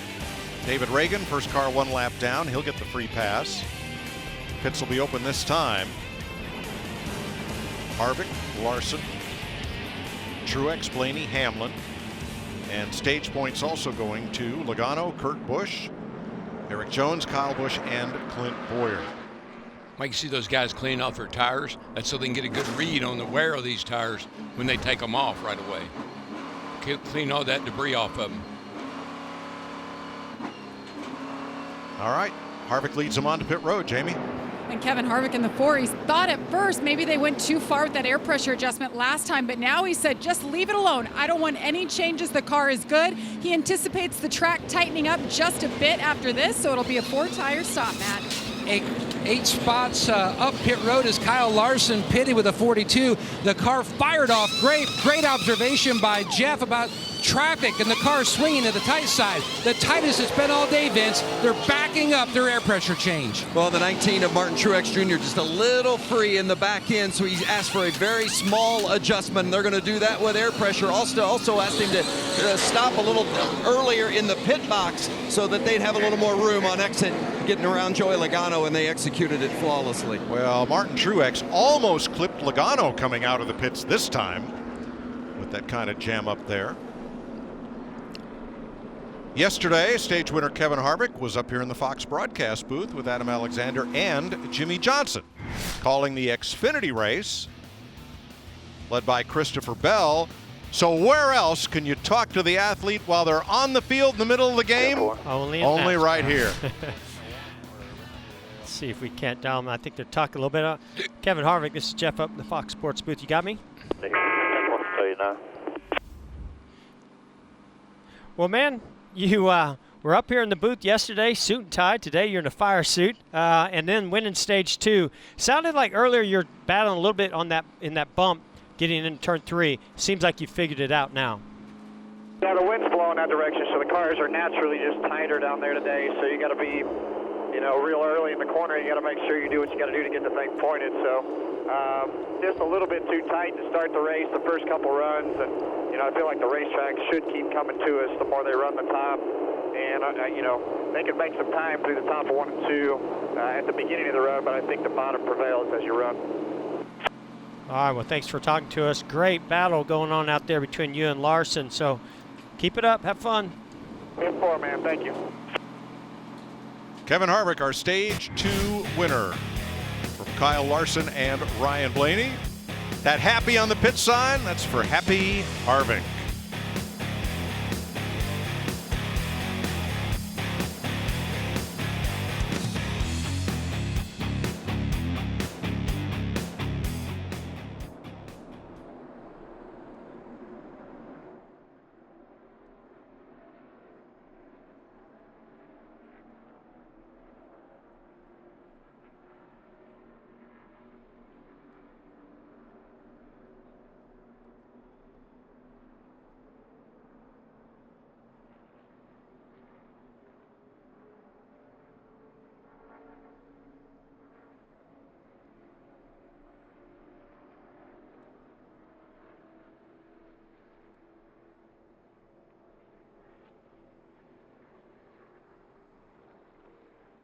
Stop, he's out farther.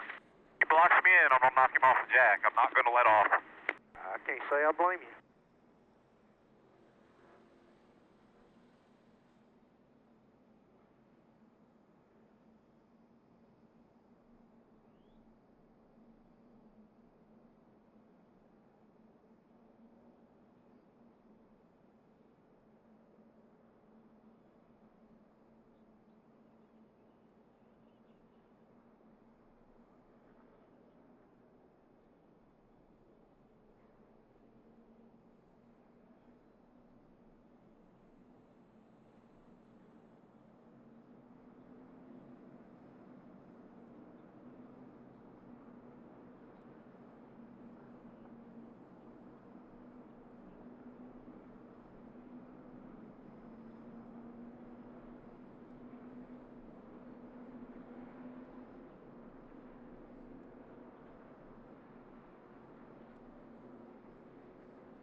Funny. More pit road drama. Martin Truex stops short in the box, just barely in. Logano's going to stop short in his box because he anticipates Alex Bowman also being short, but Bowman goes deep in the box. However, the position of Logano's car makes it difficult for Truex to exit.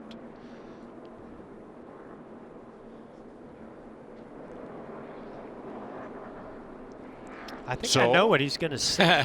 You think? We may have heard it once from another driver earlier. Here's Martin Truex. Three stop, he's out farther. He blocks me in, I'm going to knock him off the jack. I'm not going to let off. I can't say I blame you. Almost Clayton word used for his word spot. what Joey Logano said about Alex Bowman earlier. Yeah, as Clayton used his spotter, I don't think I blame Now, him. I got to say, I have threatened this many times. I've never knocked anybody off the jack purposely. Hopefully the crew chiefs there can get together and work this out. Well, that's all it is. They just want spotters and crew chiefs to listen and try to adjust. Just seems like it's working back down pit road. Here we go. 149 laps to go in Atlanta. Here's the Geico restart zone.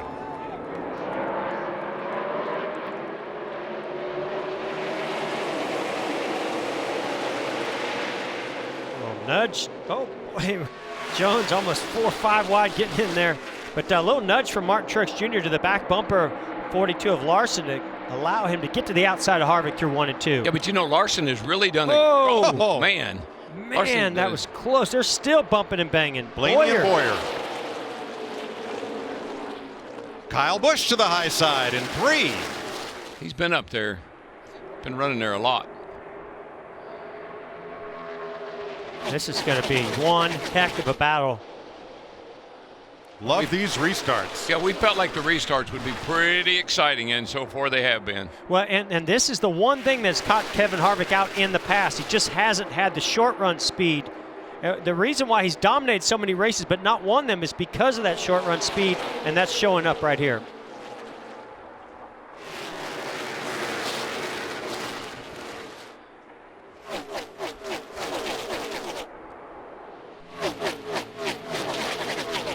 Blaney, Kurt Busch side by side for 5th. But Mike, I think these cars are pretty stable with the aero package we have. I think they're pretty stable. That allows these guys to run all over each other the way they do. Boy, that was just threading the needle right there. Eric Jones sliding up in front of Joey Logano. Boyer cut down there in front of Denny Hamlin. You could see how that air really upset his car when he got close. That car in front of him. 3 wide and our mirror top's got big momentum. Coming to the 14th bumper, don't let them split you. Don't let them split you. 1 outside, 1 outside.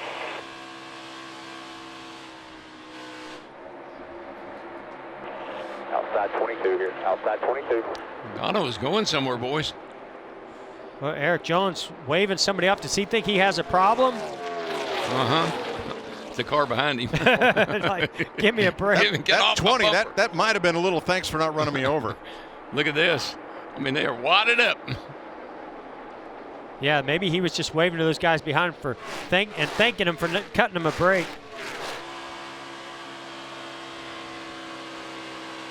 Well, Logano tried the top. Now he's on the bottom. He'll slot in 9th behind Hamlin. Bumper clear, clear.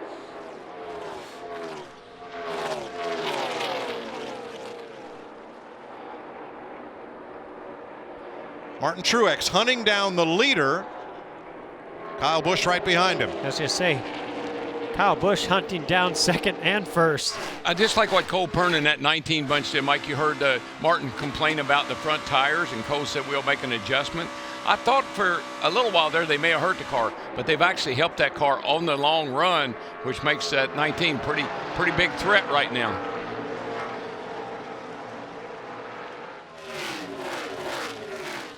Built for the chase, sponsored by Ram. Expectations for Martin Truex and Cole Pearn. They relocated their operation from Colorado, from Furniture Row, joined Joe Gibbs Racing, stayed as a team, brought some of their crew with them, but certainly a culture change coming from a 1-car to a 4-car team. And how will they do? Well, I think there's going to be a little bit of an adjustment period for them to get used to, how things are done at Joe Gibbs Racing. But remember, their cars were coming from Joe Gibbs Racing. Their engines were coming from the same place. And I just think the magic between Cole Perm and Martin Truex Jr. is that's not going anywhere. I expect these guys to be really strong this year. Now, they've made the championship for 3 of the last 4 years. Vince. Yeah, Jeff, I think you hit the nail on the head. The dynamic is that combination of Cole Pearn and Martin Truex Jr. They work so well together, and they have worked well together today, because at the beginning of this race, the car was not that good, but over the course of the runs, they have gotten better. Cole has called for adjustments. They have made those. In the last 2 stops, barely any adjustments at all. So the car getting better as they go, and maybe at the best it would be here in the last stretch run, maybe Martin Truex Jr. gets his first Atlanta win. I think, Vince, the other thing I was thinking that would you bring Cole and Martin in-house, I think it elevates the level of all the teams. I think they bring information. I mean, they were taking the cars, getting them from Gibbs and beating them with those cars. So now you got them in-house. You can find out, what are you guys doing that we weren't doing? I think it's going to elevate all the teams. I think, to me, the biggest question was just some of the members of that team that were not able to come with them to Joe Gibbs Racing. Actually, one of the engineers is at the one car with Kurt Busch and Chip Ganassi Racing. So how does that affect your performance? But so far here today, not affecting them at all. Truex best of the Joe Gibbs cars right now, 2nd, 3rd, 8th, and 11th. Here's a quick word from Duracell. This is the #1 trusted brand. Kyle Larson has led 106 laps today. Yeah, we talk about that inside lane being so important on these restarts, and now twice Kyle Larson has done a phenomenal job from the outside.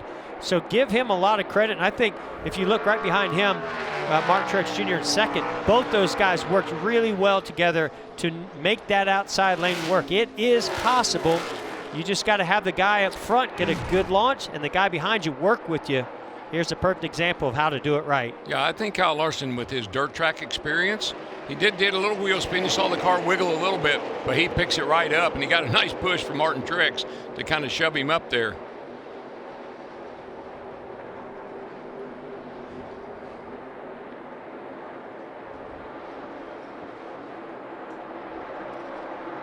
Nice push down the back straightaway, too, by Martin Truex Jr. to completely clear the 4 Kevin Harvick. Both of those guys, excellent job. Yeah, and then you think about that 18 car, Mike. I mean, he started in the back, and that's a backup car. They had no practice, so they made that car better all day long, and here he sits in 3rd place. Pretty nice job by him and his team, too. Ryan Blaney having one of his best days yet at Atlanta Motor Speedway. Matt? Mike, great awareness by his spotter, Josh Williams. When they were departing pit road, the 42 of Larson and Blaney were almost side by side. Josh quickly keyed the mic and said, watch Blaney, watch Blaney. So he checked up.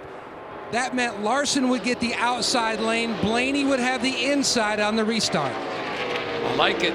That's what you got to do. I mean, we've seen such a huge advantage to being on the inside.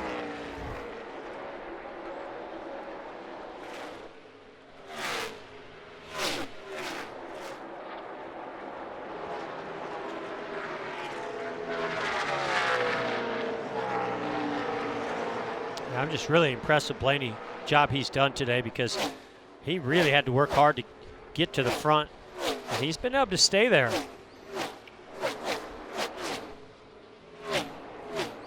Musician Kofi Burbridge, member of the Tedeschi Trucks Band, where he was keyboardist and flute player, passed recently. Had a great passion for racing and for cars, lived here in Atlanta. We pass along our condolences to the family and friends of Kofi Burbridge.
129 laps to go in Atlanta. Kyle Larson out front of the field, and our Coca-Cola Racing family. Joey Logano 8th, Denny Hamlin 9th, with Newman, Suarez, and Dillon. Newman and Suarez on the lead lap. Dillon and Wallace one down. Second place has changed hands. Here goes Kyle Busch. Kyle's been working the high line, not just in 1 and 2, but also down in 3 and 4. We've not seen anybody make that work. So heads up for Kyle Busch to be searching around this racetrack and finding ways to make that groove work. And driving a Joe Gibbs Toyota that had 0 laps on it prior to the start of this race. That's the backup car after Kyle got into the wall in practice yesterday. There's a look at Kyle Busch's day. Matt? Mike, their race notes, it's going to seem more like a volume with all the notes about the changes that they have made on this 18 car today. And that's what Adam Stevens told me. Expect to see us take big swings because we didn't get that practice. And that's what they've done. The car has been a little bit on the tight side. In fact, a few moments ago, Kyle said, I can't go anywhere. And Adam Stevens keeping him pumped up saying, let's just give it time. Let's see how it goes. And by the way, they're running in second. And you know what they call that line he's running up there, Jeff? You should know. He's rim riding. Yeah, rim riding. I mean, he is it's on up the cushion. There. He's up there on the edge. Yeah, I think that's what you got to be careful of, though, is jumping over that edge and getting right side damage. Nobody's running closer to the wall right now, and you can be assured that Kyle Larson leading this race is looking in his mirror, getting some information from his spotter about where Kyle Busch is running. At Atlanta and Dover, we'd call that the Harry Gant groove back in the day. Yeah. A Hall of Fame nominee.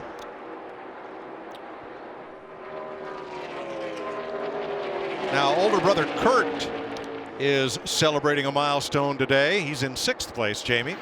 650th start for Kurt Busch. Not many drivers can say they've been in one series for that long. In fact, he's been in the Cup Series longer than any other driver, and that includes Jimmy Johnson and Kevin Harvick, who started a year after Kurt. Look, there he is, a young Kurt Busch back in 2000 when he made his Cup debut at Dover in September. He finished 18th that day. His crew chief was our very own Jeff Hammond. So Kurt Busch running 6th today. At 40 years old, this is his 20th year competing in the Cup Series, and he's far from finished, still very much a competitor. And he's got a great initiative where he's buying 100 tickets at every Cup race to give away to the military. Follow Kurt on social media to find out how to enter to win some of those tickets if you're a current or former a member of the U.S. military. And his home track, Las Vegas, along with Watkins Glen, have said, hey, if you'll buy 100, we're going to give you another 100. Amen. So Very cool. Great gesture. Jeff, by the way, how many starts you got? Well, after I filled in for Junior, it went to 805. 797 up until then. You only got 805? Yeah, buddy, you got me beat. You got me beat. Yes, I finally. Kyle Larson out in front of Kyle Busch by 0.8 of a second with 123 to go.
Truex is fast. Woo, man, he's closing on him.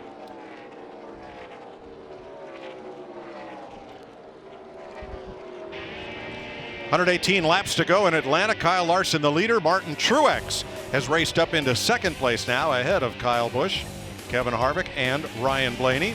It's time for our Credit One Bank ones to watch, and let's give first pick to our newly minted Hall of Famer, Jeff Gordon. Well, thank you, Mike. Last week at the Daytona 500, we saw Denny Hamlin break a 47-win streak.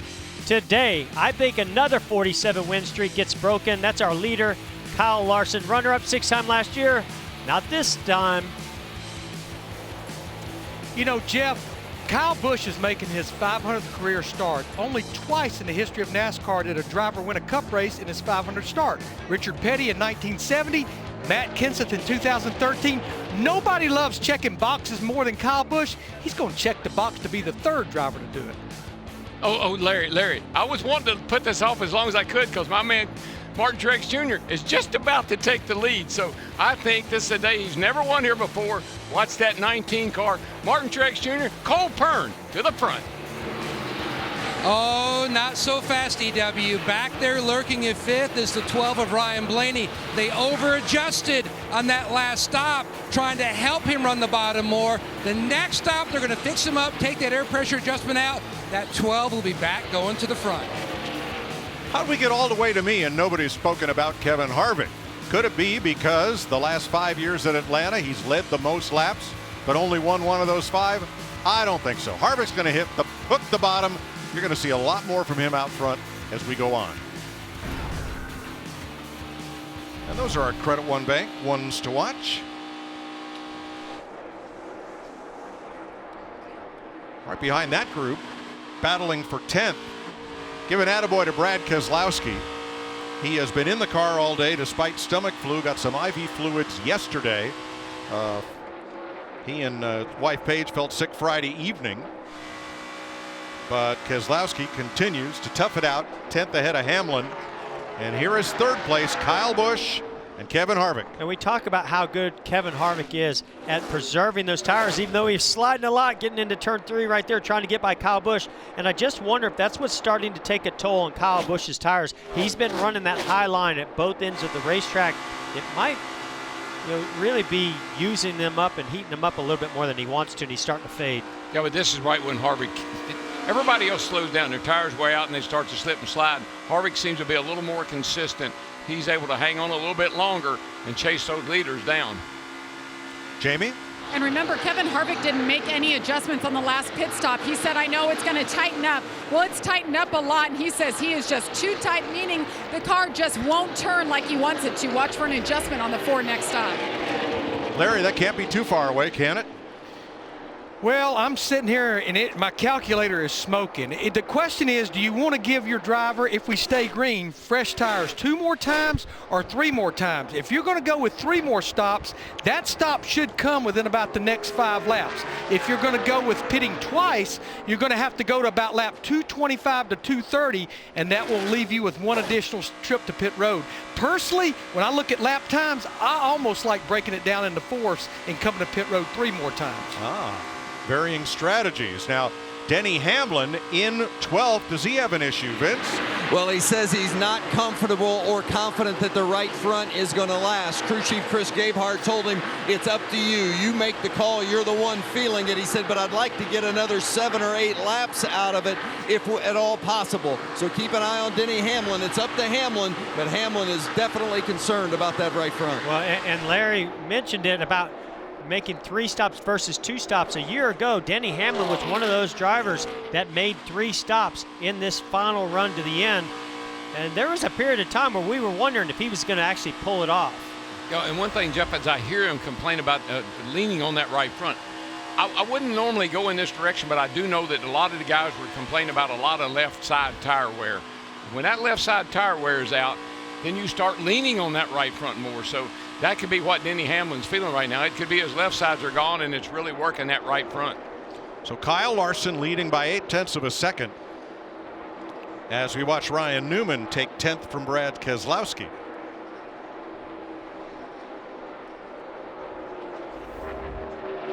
Nice run for Newman today. Roush Fenway. Boy, Jimmy Johnson about to be 2 laps down as Eric Jones and Clint Boyer battle for 8th place. What I'm liking about what I'm seeing, a lot of great battles throughout the field. We're seeing things like this, where some are working the bottom, some are working the top. I mean, they're searching all over the racetrack, running side by side. Here's Kyle Larson coming up on Jimmy Johnson, put him 2 laps down. Jimmy's been searching all over the racetrack too. I'm sure he and Kevin Mendering been trying to find some solution to the handling on that 48 car. So far, not happening, but look at this. Truex coming to the inside. Whoa, baby. Knock, knock. He was there, but he thought better of it. Discretion took over there, and I'm kind of glad it did, because that was getting ugly.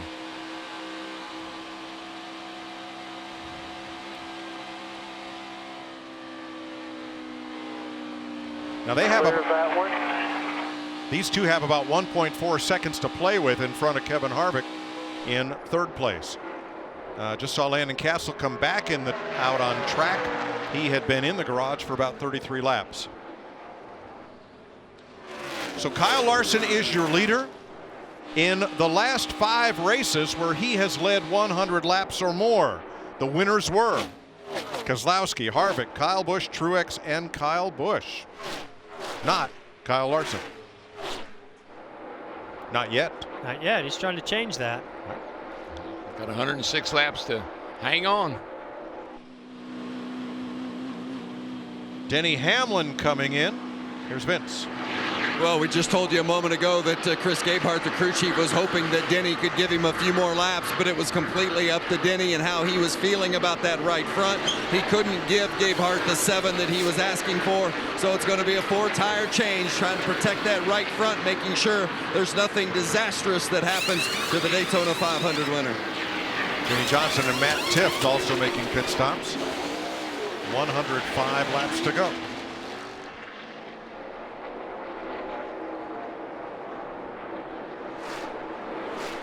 Daniel Suarez, Alex Bowman coming in under green as we start this green flag cycle.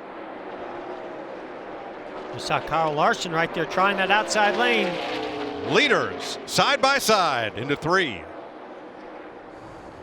I just wonder if Kyle Larson's just searching around here, knowing the pit stops are coming up soon. He tried something up there, did not work. Excuse me, that was turn 2, and here's Larson down the backstretch with that big run off the top of the race. Smoker on the back straightaway, and this could put us under caution. It does. It looks like the 18 car, Mike. Oh, I right think rear he got tire. a right rear tire flat.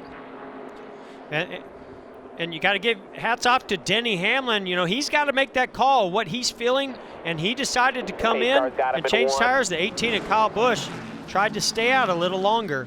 Kyle was in 4th place. Oh, sadness right there.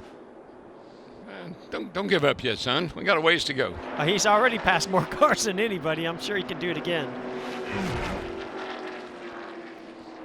Last car to the right. Here he comes out from behind the billboards. Well, luckily that went better for him than in practice. In practice, he got loose. He went up the racetrack and smacked the wall. This time he was able to, oh, man.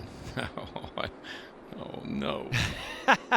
This time Kyle Busch able to feel that right rear tire and at least keep, yeah, I guess he did get into the wall. Matt? Jeff, it wasn't just a few laps ago, but Tony Hirschman III, his spotter, was trying to get an eyeball on that right rear quarter panel because the Goodyear lettering had been rubbed off, so they knew he'd gotten into the wall or another competitor, and then it just cut the tire down.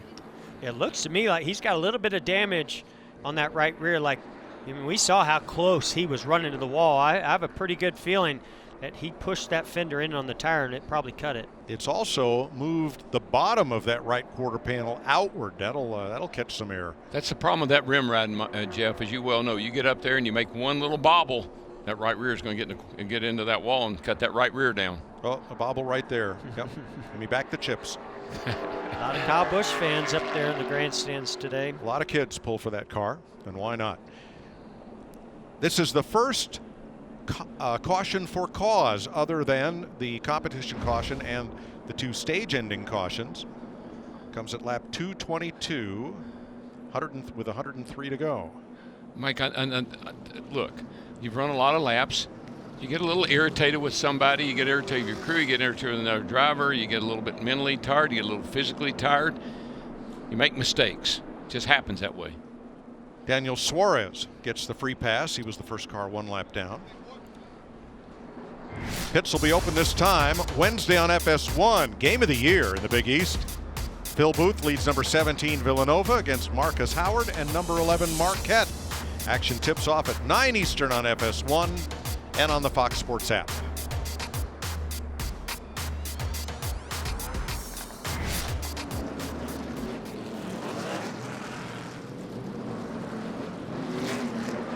Pits will be open. Here's Jamie. And Kevin Harvick drops down coming onto pit road in 3rd position. Just too tight was all he said. They just want to free it up a bit. They're going to make a track bar adjustment, 4 tires, air pressure adjustment as well. And they're going to take a look at the splitter. It's been hitting the track. They think it's gone, Matt.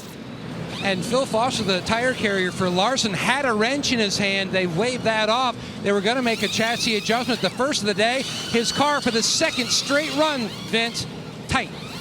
Well, for Martin Truex Jr., the car is good. In fact, they said they think they're the best car at the end of the run.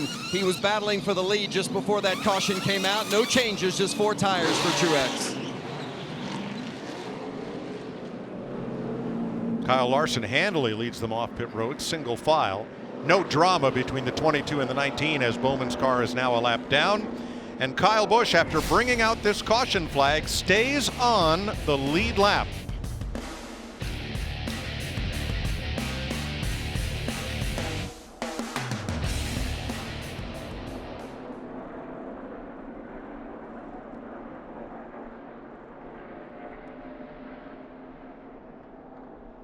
Somewhere around the 11 cars pit box, Jeff? It's the 13, the 2, and the 8.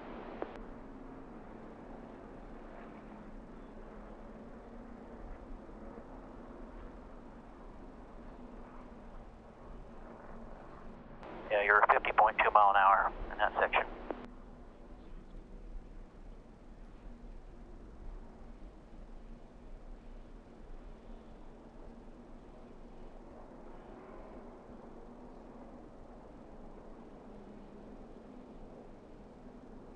Hold your spot until we get the 1 to go, and then we'll drop back.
The Folds of Honor Quick Trip 500 is sponsored by Pizza Hut. No one out-pizzas the Hut. And by Credit One Bank, the official credit card of NASCAR. Perfect for race fans. Kyle Larson was trying to beat Kevin Harvick out of the pits. You get 49.99 miles per hour, and then you get a ticket. He beat Kevin Harvick out of the pits. Problem was he was speeding to do it. So Larson, who had only 1 speeding penalty all last year, gets 1 here, and he'll restart at the back. Let's check in with Shannon Spake in the studio.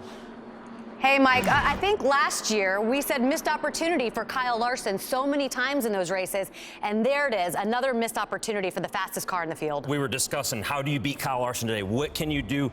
We didn't even think about Kyle Larson could beat himself. Right now, it appears he might have beat himself. Well, it's so frustrating to get caught speeding on pit road. And we've seen 2 cars go to the back so far with the 10 and the 17 for speeding. They haven't been able to recover, but if anyone can today, it's probably going to be Kyle Larson. Okay, so these restarts, we knew that they were going to be crazy, and I think we've been sitting here saying, oh boy, so many times, and I think that's exactly what we're going to see as we get ready to go to green. Back to you, Mike.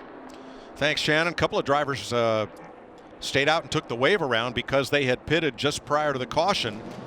Denny Hamlin, Alex Bowman, and William Byron are on the lead lap. Daniel Suarez got the free pass, and we're ready for the restart. And Kyle Larson, who's led over 140 laps today, will restart back around 16th. Here we go.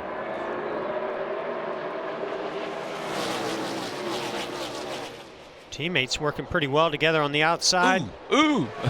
That was close.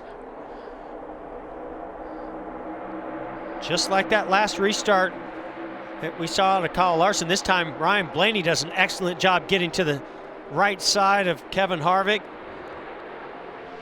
Boy, Truex trying to shove Harvick off into the corner. Well, and he did that for Kyle Larson, got him the lead. This time he pushes Kevin Harvick to give him the lead.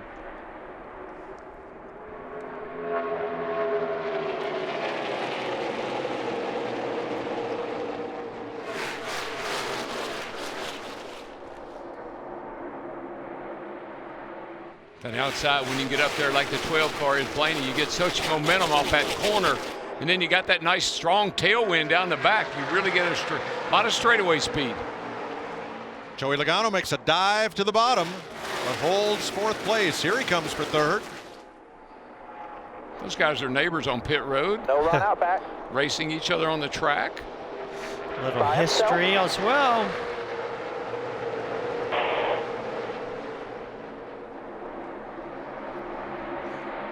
And Truex gets the big run off the corner. He's going after Blaney. What I like about Truex's car, he can run about anywhere. He can run the bottom, he can run the middle.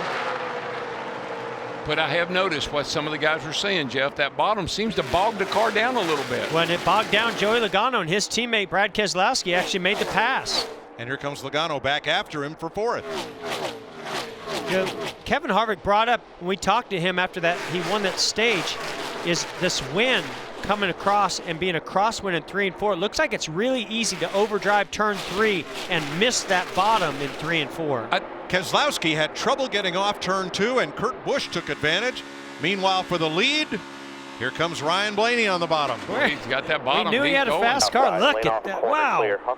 What a great pass by Ryan Blaney.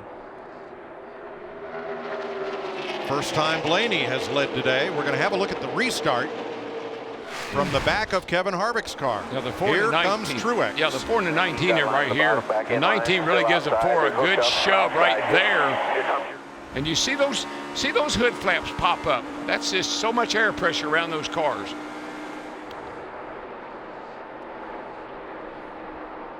That's the way that air deflects up over. Look at the hood, the whole hood flapping from the turbulence. Truex eventually got past Kevin Harvick. He's the new 2nd place car. When Kevin Harvick slid up high because Blaney went to the bottom and was able to get by him, it opened up the door for the 19 to take advantage of Mark Truex Jr. Oh, look at Logano. Does Harvick have an issue here? He's just really struggling right now. Yeah, he does. It's called the 22 car. He's all over it.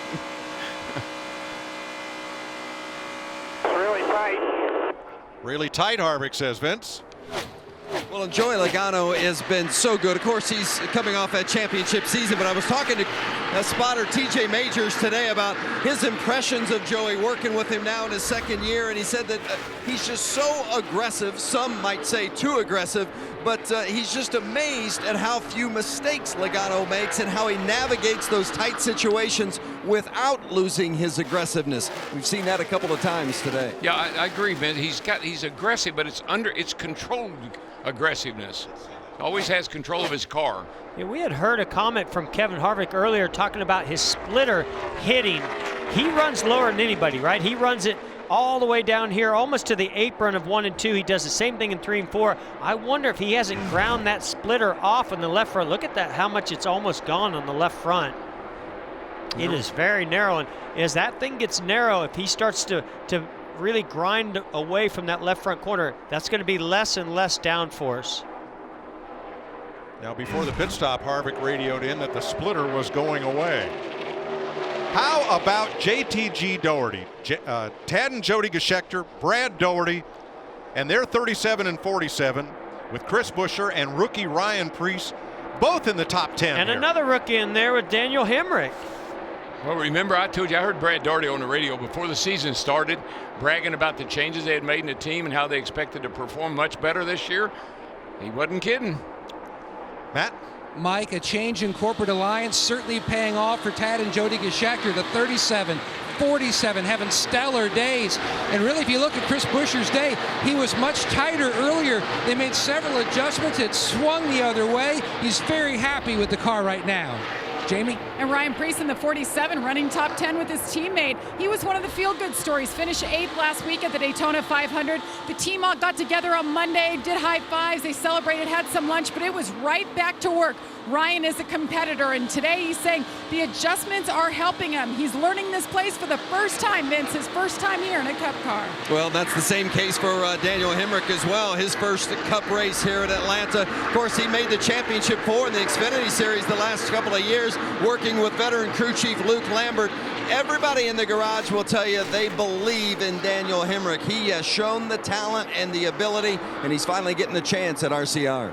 Yeah, VP of competition there, Andy Petrie, told us just that this morning. We're going to have a great battle for Sunoco Rookie of the Year in 2019.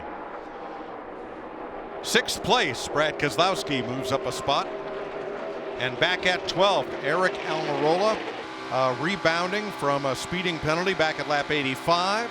Battling Chase Elliott, Ford against Chevy here for 12th. Chase Elliott's never finished out of the top 10 in anything he's ever raced here at Atlanta, so a little work to do to get up in that top 10, and he's going to have to battle some strong competitors just like Almirola and hold off Daniel Suarez, who's going to the inside. Yeah, Chase's dad, Bill, he loved this racetrack. The Elliott's owned this place. Remember one time we had the All-Star race here? One time. After he smoked everybody. He smoked everybody. We said, well, we won't go back there anymore. Up front, Martin Truex keeps nibbling away, keeps trying, keeps darting to the inside, but Ryan Blaney so far, Matt, able to hold him off. Mike, back on that restart, a great visual when you had the 22 of Logano and the 12 of Blaney. Blaney's wheels are white, Logano's orange, and Keselowski's are orange. So when you look at the brake use today, his team was warning him. Keep an eye on your brakes. Try to use less brake as possible because that's what the other cars, segment or two ago, they were using so much less brake. And by the way, that's a preference by owner Roger Penske. He prefers to have his cars painted, the wheels painted similar to the car, not black. Well, Kyle Busch and Kyle Larson have their work cut out for them. They both started near the tail end of the lead lap. Kyle Busch is currently 17th. Larson is 18th after that speeding penalty. Busch had to restart at the back because he brought out the caution and pitted before pit road was open. Remember, Mike, here we ran the brake ducts, not the air ducts, because some of the drivers said they trail brake a lot here. They were going to use a lot of brake, so they felt they needed the brake ducts to keep the brakes cool. But I noticed as we walked up and down pit road, everybody had those brake ducts taped up solid. Sure did. And I just think as much as we've heard drivers complain about the front tires not gripping, plowing for some of them, I think using brakes are only going to hurt that even more and not allow those front tires to grip and maybe even overheat them. Well, what we're going to learn in this run is how easy it is to pass on this track with this package because Kyle Busch and Kyle Larson are right up there with the class of the field. It's just a question of how long is it going to take them to get back toward the front. Vince. Brad Keselowski making the pass on Kurt Busch for 5th place. Shouldn't be a surprise that Keselowski is running well here today. He won this race 2 years ago, finished 2nd last year. And even though Brad has been sick throughout the course of the weekend, he did have a standby driver on the presence, of course, being Austin Cindric, who practiced the car yesterday. But Brad hasn't mentioned at all about feeling sick in the car. And one thing that has bothered him, turn 2. That's been the problem for them all day long. If they can master that, he might just get up there and challenge for another Atlanta win. Sure could. 82 laps to go. Half of the drivers in the top 10 right now under the age of 30. So score one for youth at this stage in the Folds of Honor Quick Trip 500 on Fox.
Call him.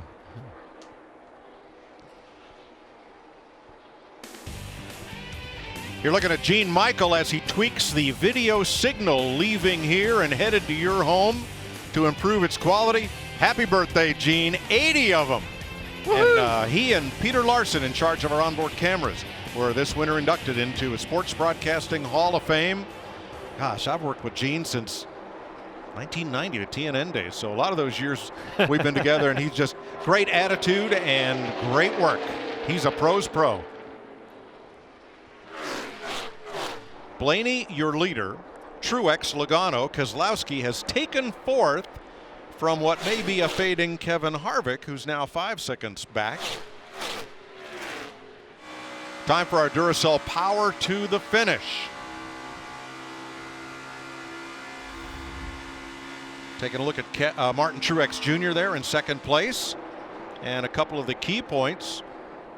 Well, we've already seen what happened to our leader, Kyle Larson, when he was trying to exit his pit stall, and he was speeding, not by much, but just enough to send him to the back and maybe take him out of contention for this win. So for Martin Truex Jr., he's got to execute flawlessly on pit road. Don't take himself out of it. And then get on the inside lane. We've seen over and over again, but today maybe it hadn't played out quite like we thought it would. The outside lane a couple of times there with Larson got great restarts, but normally what we've seen here, you got to be down on that inside lane on these restarts or you just get left behind. So That's still a factor, though. I think it'll play out in the end. So Martin Truex in second, working to power to the finish. Vince.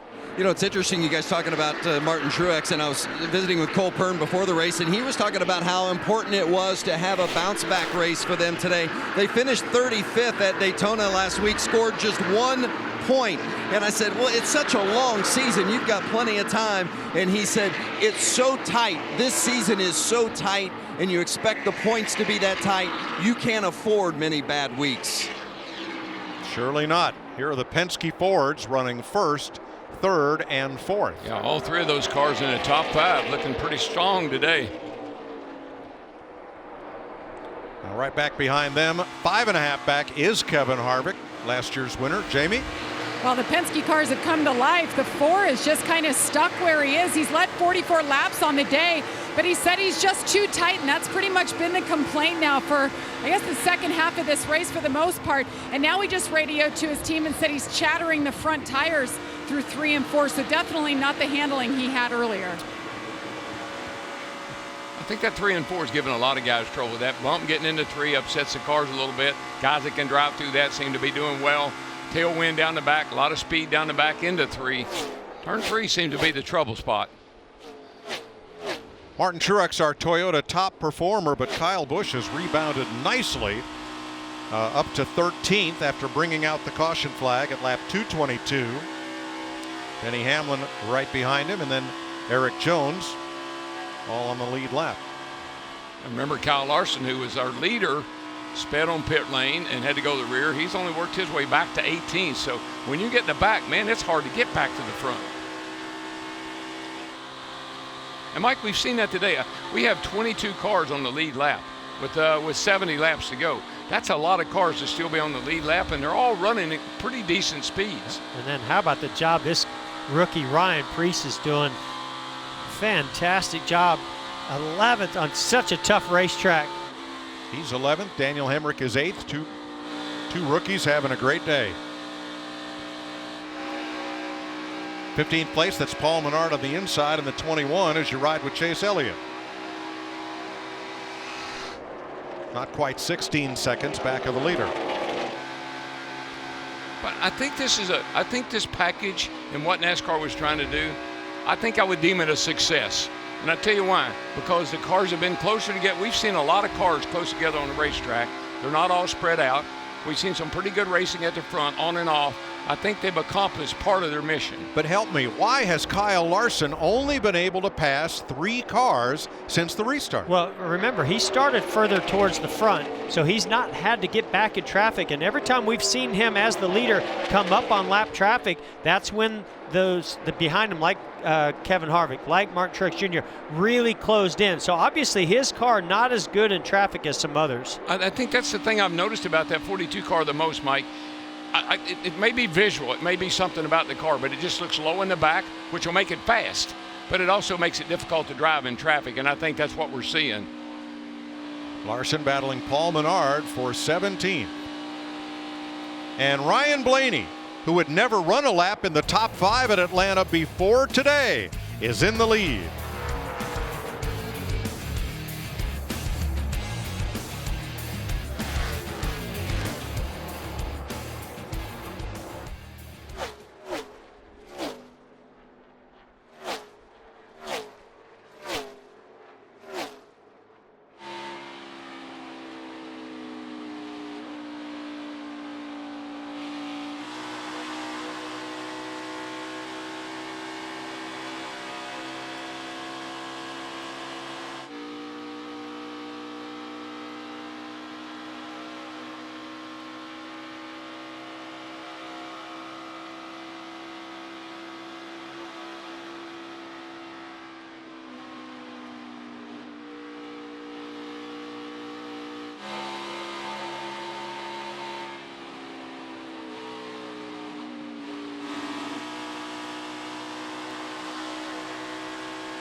63 laps to go in Atlanta. Here's your Progressive race summary. Ryan Blaney, one of 7 leaders. 22 cars on the lead lap. We've had 23 lead changes and 4 caution flags. Only 1 for cause, that for Kyle Busch, losing a right rear tire. Total of 21 caution laps. Kyle Larson and Kevin Harvick won the stages. Larson trying to rebound from a speeding penalty. He's back in 17th. And Kevin Harvick, right this minute, seems to be stuck at 5th. Larry Mack. Yeah, let's take a look at the front splitter on that 4 car. That splitter should be sealed to the racetrack, and you can see how far it's up. So let's go to our Ford cutaway car, the touchscreen, and I'm going to show you the difference between the splitter last year and this year. I think this year, if you grind it off, it may hurt you worse. Last year, the splitter was only 2 inches right there on each corner. So yeah, if you ground it off, it still hurt the aerodynamics. But this year in 2019, look at that. 11.5 inches plus this big old radiator pan, all that generates front downforce. You want all that sealed to the racetrack, so if you grind that big surface off, I think it probably hurts you more this year, Jeff, than even last year. Yeah, absolutely, Larry. And I mean, all that splitter does is, you know, as the air flows over the top of it and underneath it, just sucks that car to the ground. So all that surface area is giving them a lot of front downforce because they got so much rear downforce with that big blade in the air. So they need to have that to balance it out. Once you start to lose some of that surface area, you're going to start having some major balance issues. Yeah, that rear spoiler is almost 4 times the height of last year's. It is so tall that the top 2 inches of it are a 1/4 inch thick polycarbonate that overlays the metal spoiler underneath. They may had to make that out of a clear material so the drivers would have some vision out the rear view mirror. I just love it though, Mike. I mean, we went through a period of time when the drivers said, well, we want these cars to be hard to drive, you know, take the spoiler off them. We were down to 2 3/4 inches. Well, they're too hard to drive now, so we need to put the spoiler back on them. So we've been up and down on that rear spoiler.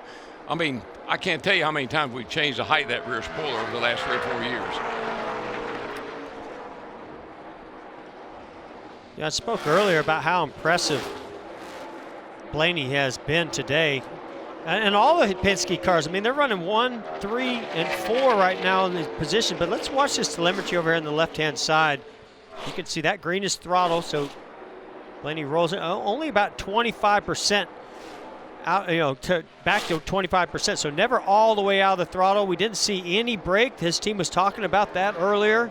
Look how easy his steering wheel is, too. Nice and easy. But you get so much more RPM, a couple hundred, 300 maybe RPM down the back. That's a lot of speed that you're carrying into turn 3. I think the guy that could adjust to that seems to be the guys that are running the best.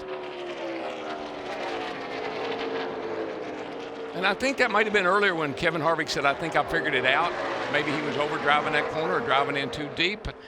Right now, the Penske cars are just hard to, they look pretty strong right now. Now, Brad Keselowski and Joey Logano are each running about 1/10 of a second faster than Ryan Blaney. Keselowski 2.5 back, Logano 4 back.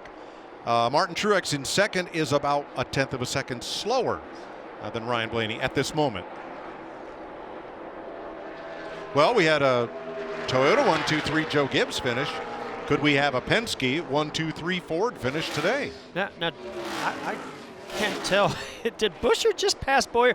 Boyer's coming to pit road. Okay. He did just pass him, but he's coming to pit road. I'm impressed with Buescher.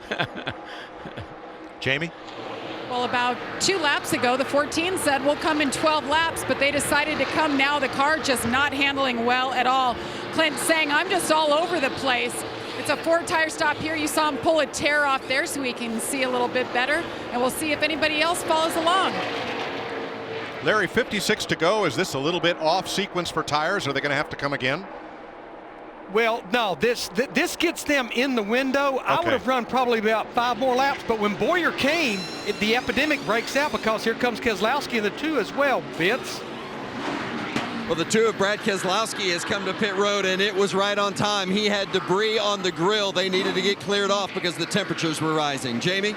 Kevin Harvick just too tight there. 4 tires, air pressure. They added a little bit of tape and 1 round in the right rear wedge adjustment. They took a bigger swing this time. You can see the radiator overflow against the base of the windshield on the right on Keselowski's car, steaming. Now that will cool down at speed. Oh yeah, once they get that whatever's on the grill off and he gets back out on the track, that'll go away. Shouldn't be a problem. can see right there on the 42 of Larson, he's obviously using a lot of brake temperature and dust and smoke coming off those front wheels. Chris Buescher pits from 7th place in the 37, having a very strong day here. Alex Bowman finishes up. Blaney and Truex on pit road. There's Kyle Busch, Daniel Suarez, Matt. And Ryan Flores, the front tire changer, he's up on the wall waiting for the 12 to come to a stop. Crash! Oh, Ryan Preece piled into the 52. BJ McLeod turned it around on pit road. We are still green. Yeah, but I don't see how Ryan Preece is even going to make it back around. No, that's heavy damage to the nose. He's got oil coming out there. What a caution. What a shame. And now fluid debris has put us under caution at lap 273. I just don't think Ryan Preece realized that BJ was going to be pulling into his pit stall. Well, McLeod and Cody Ware were involved in that pit road incident last week at Daytona. Yep. And Preece makes the cut. Yikes. I think he had his eyes on the 12 of Blaney trying to clear him and just did not realize that BJ McLeod was turning into his pit stall right there. One lane. Outside. Clear to the grass. Oh. McLeod about stopped. You don't get a better view than that.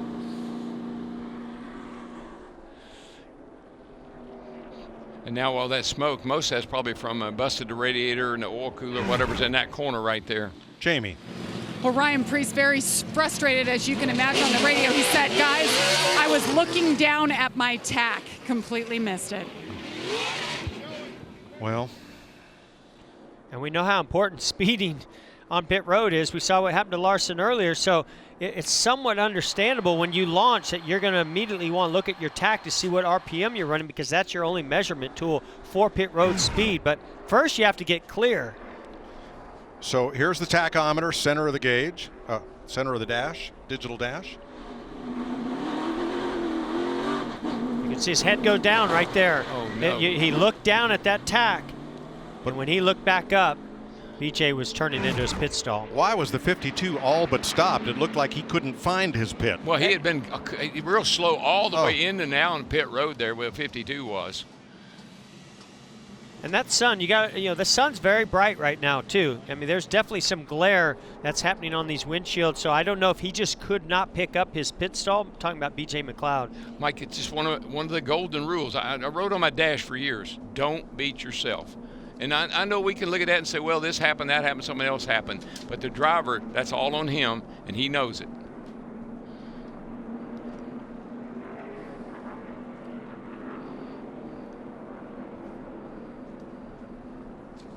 McLeod's pit was 8 pits past Ryan Preece's pit.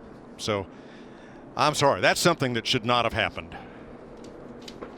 Yeah, but it did. There's an expectation when you're on the pit lane and you're coming down pit road or you come out of your pit, but that's where the spotter and everybody's got to help you, because you're kind of restricted. You're limited on what you can and can't see. And then if you happen to glance down like Preece did, then you got that problem there that you run into somebody. 5th caution of the day, lap 273. Ryan Preece, BJ McLeod. And Mike, in no way am I beating up Preece. I mean, that's just what happens. Unfortunate for him. All right, well, let's check in with Shannon and the folks in the studio. Thank you very much, Mike. Very disappointing for Ryan Preece. Had such a great run going. 3 other cars that are just having such a great race today after struggling this weekend are the Penske cars that we see behind us. What do you guys make of how well they've done today? Well, after qualifying, we were so concerned about the Penske cars and the lack of speed that they had. Now, all of a sudden, the race starts. They're going much better in the race. I think that's got to have something to do with the downforce they had in those cars on Friday. Obviously, a little bit too much for qualifying. Yeah, we were talking about them on Friday because we didn't know why they were so far off. We're wondering now, were they not trimmed out like some of the other guys weren't qualifying, or are their cars just built to be better on the long run? Joey Logano had some issues on pit road. We've now seen a couple of them, including speeding penalties. We knew that this was going to be a place where maybe this race could be won or lost. Always a problem. On pit road, you can't beat yourself. A lot of guys getting speeding penalties and are beating themselves. It appears that Logano, Truex, and those guys have worked out their little issues, though, and they're all being a little bit more friendly on pit road right now. Yeah, I feel bad for Ryan Preece. Everybody has kind of been put in that position where you're looking at your track trying to get to pit road speed because you want to maximize that the most you can, and then it looked like BJ McLeod was slowing down, maybe couldn't see his pit stall, and I don't think Ryan ever saw him. And like you said, a little bit of a question mark as to why McLeod was pitting with the leaders at that point. Maybe he should have stayed out another lap or two. We don't know that. Jamie, you've talked all weekend long about restarts, right? And you just said to me, it is going to get wild on this next restart because we've just got like 50 laps to go. Yeah, every restart up to this point has been a little more intense. We saw Truex pushing Harvick down the backstretch. I think as we get closer to the end, they're going to be 3 wide getting into turn 3, more pushing, more shoving. It's going to be crazy from here on out. These guys know what they can get away with their race cars right now. That's allowing them to get aggressive. I'm glad we're here watching because this is going to be fun. Mike, back to you. Hold on, right? Well, thanks, Shannon. But looking at scoring, this race has taken an interesting turn.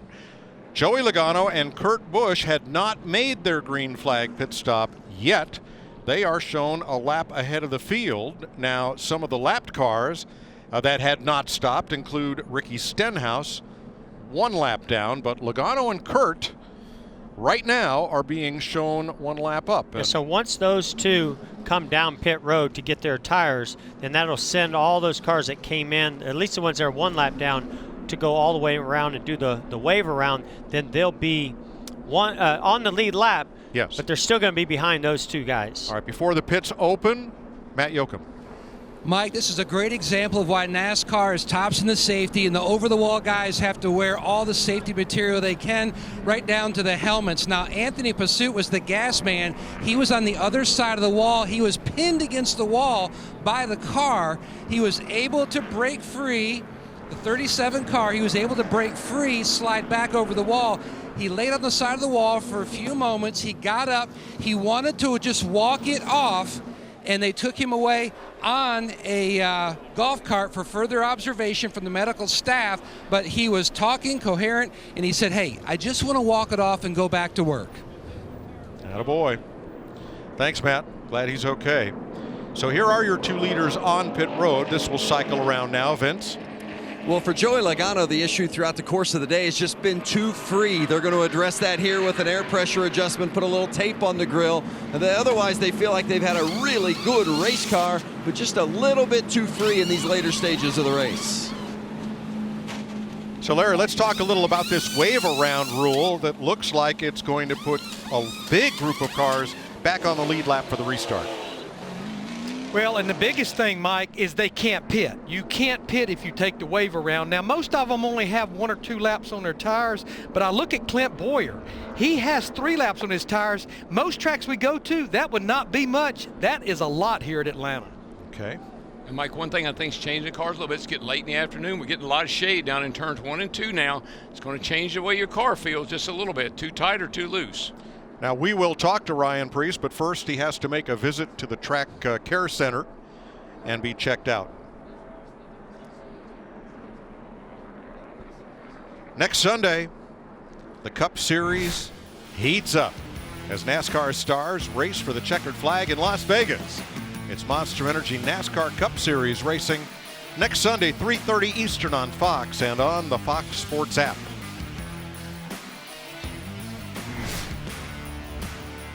Coverage begins at 2 p.m. Eastern on FS1 and 3 o'clock on Fox.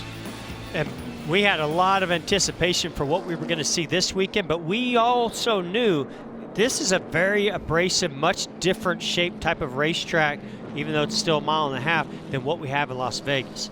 And from what I heard about the testing they did in Las Vegas, we are going to expect to see a lot more drafting and side-by-side racing for quite a few laps. Brad Keselowski back at the pit, Vince. Well, and remember we told you had some debris on the grill before and it caused the temperatures to go way up. They have not reacted back the way that they had hoped that they would, so they're going to bring Brad back in, give that grill one more look, and you see they're waving off. He's over the line, so they have to push him back a little bit here, but they want to take another look at the grill, going to go ahead and change the tires as well. So he's the free pass car, so he will restart on the lead lap. Once we get it sorted out, 47 to go. Caution lights still on. Hey, here we go. We got some drafting going on. Wonder if Truex actually has some debris on his front grill, also trying to get it off. Yeah, it's called a Camaro. Yeah. You got a lot of debris. Oh my gosh. I remember Dale Earnhardt Sr., he used to be notorious for, Elmo Langley was a pace car driver, and Dale would go up and pump him in the rear end and about spin him out. And Elmo, you would think he'd get mad or shaking it, but Elmo loved it. So when they line back up, Brad Keselowski will be third behind Joey Logano and Kurt Busch because he is the free pass car.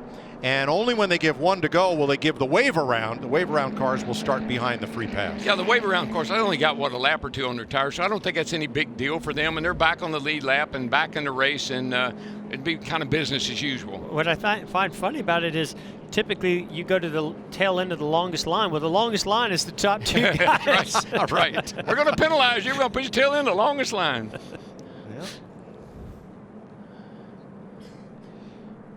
Well, Ryan Blaney has led 41 laps today, but look at his pit stop. Okay. Issues here, Matt. Well, Mike, looking at that pit stop, Blaney stopped deep in the box, and you can see that's where it started to go south. The jack man had already put the jack under. He started to back the car up, rolled the jack over, broke the jack, and they will restart deep in the top 10 in the 9th spot. Yeah, Matt, I mean, he wasn't even off the jack. The rear tire was still up off the ground, and he's in reverse trying to back the car up. Didn't make a lot of sense. It definitely, the whole stop just got out of whack and was not very coordinated. Miscommunication there. I was going to say, a failure to communicate right there, because that was too many people trying to tell somebody to do something. What about the graphic we had about pit stops and don't beat yourself? I tell you, it's a golden rule. If I was a driver today, I'd put that on my dash, and I'd try to live by it, because how many times have we seen that cost guys not only wins but positions? And I'd put it. Where'd you fit that sign? I don't know. I'd have to put it over here. Those sponsors are obviously very important, so I'd have to find a place down here, maybe over here, right there. But just factor in one other thing. It's the first time that they've run here to Atlanta with these kinds of conditions, meaning the aerodynamics and horsepower.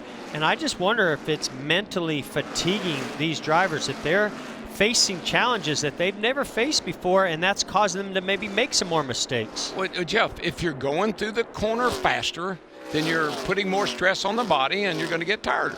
Speaking of faster, here comes the wave around with one to go. Yeah, that's everybody. We'd give you a list of the cars that did not wave around. It'd be a shorter list. There they are. Yeah, they did not wave around. They were on the lead lap. Remember, these two had not made their green flag pit stop before the caution came out, when Ryan Preece, coming out of his pit, hit a "where am I going, where am I stopping" BJ McLeod. Now, there's a good chance, I'm not sure what NASCAR is going to do, that these cars were a lap down, but they weren't penalty cars. And so I'm wondering, will they start ahead of those guys that are the wave around? And because of your, because they're asking the same question you are, Jeff, so we're going to go one more lap before we turn them loose. Get the lineup straight, because it's not straight right. Well, had they not done that, there would have been cars coming to the line at about 180 miles an hour. Yeah, they're strung out all the way down the backstretch trying to come up and into position. But again, as you can see. So just to clarify this, and I'm pretty certain you might see a few cars change, but one lap down cars that came to pit road when they were supposed to should still be ahead of those wave around cars. And Jeff, that's exactly right. It's lead lap cars, and then it's any cars that are down a lap or two or more, and then the free pass car then, and then the wave around cars. So lead lap, lap down cars, free pass, then wave around cars. That's the way they should be lined up. Larry, this is a perfect storm right here. We get to Clear explain as all can be. the rules. Clear as can be, Larry. Yeah. No, thank you. That did sum it up. Thank goodness all the cars have radios, so Well, they we can saw a be little directed where to restart. little confusion last week on one of the starts, with I think Chase Elliott was out of position. Well, and that was NASCAR took that one on the chin. They said we had directed him where to go. He couldn't get there in time. We waved the green and said, okay, that's on us, no penalty. As compared to the race the day before, where a driver didn't get into a position that was open to him and got penalized. Now, here's where this advantage comes even further for the 22 and the 1. Those guys that were able to catch that caution perfectly, now they have 7 less laps on their tires as some of those that pitted that are behind them that are still in the lead lap. Most tracks, that wouldn't mean much. Yeah. Here, it means a lot. Well, the 48's 2 laps down. We're coming to green with 43 laps to go when they get back. Pace cars in. Joey Logano and Kurt Busch. 21 cars on the lead lap, and we're back under green.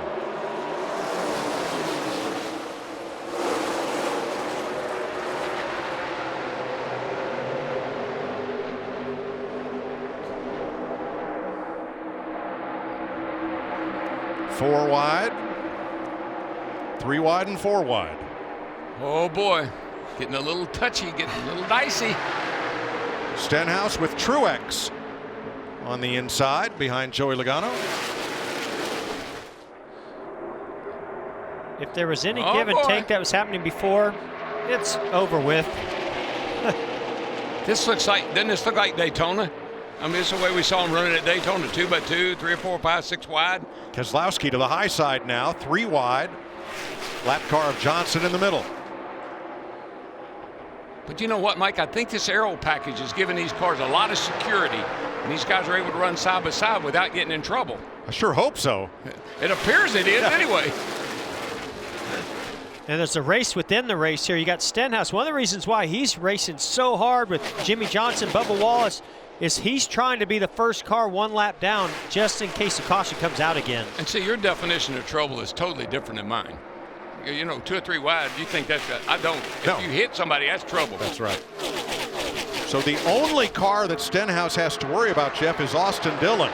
Those are the 3. Those are the only cars 1 lap down. Right. That's correct.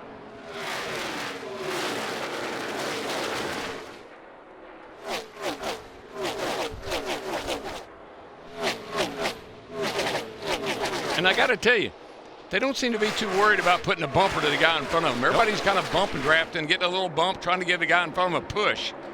And still Kyle Busch mired back in 11th, and Kyle Larson, who led 143 laps, is back there in 15th. And he's going 3 wide into 3. Bottom 3, back to 2, just a 12 out there, 1 lane between, even. Bumper, clear exit, 1.5.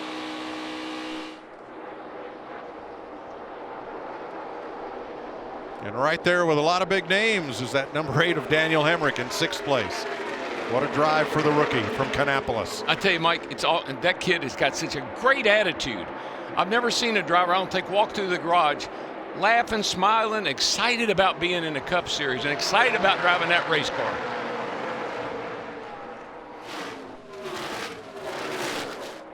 I know we talked to Andy Petrie this morning. Remember, he was talking about, he was really high on Hemrick and what he thought he could do with that kid. And he was right.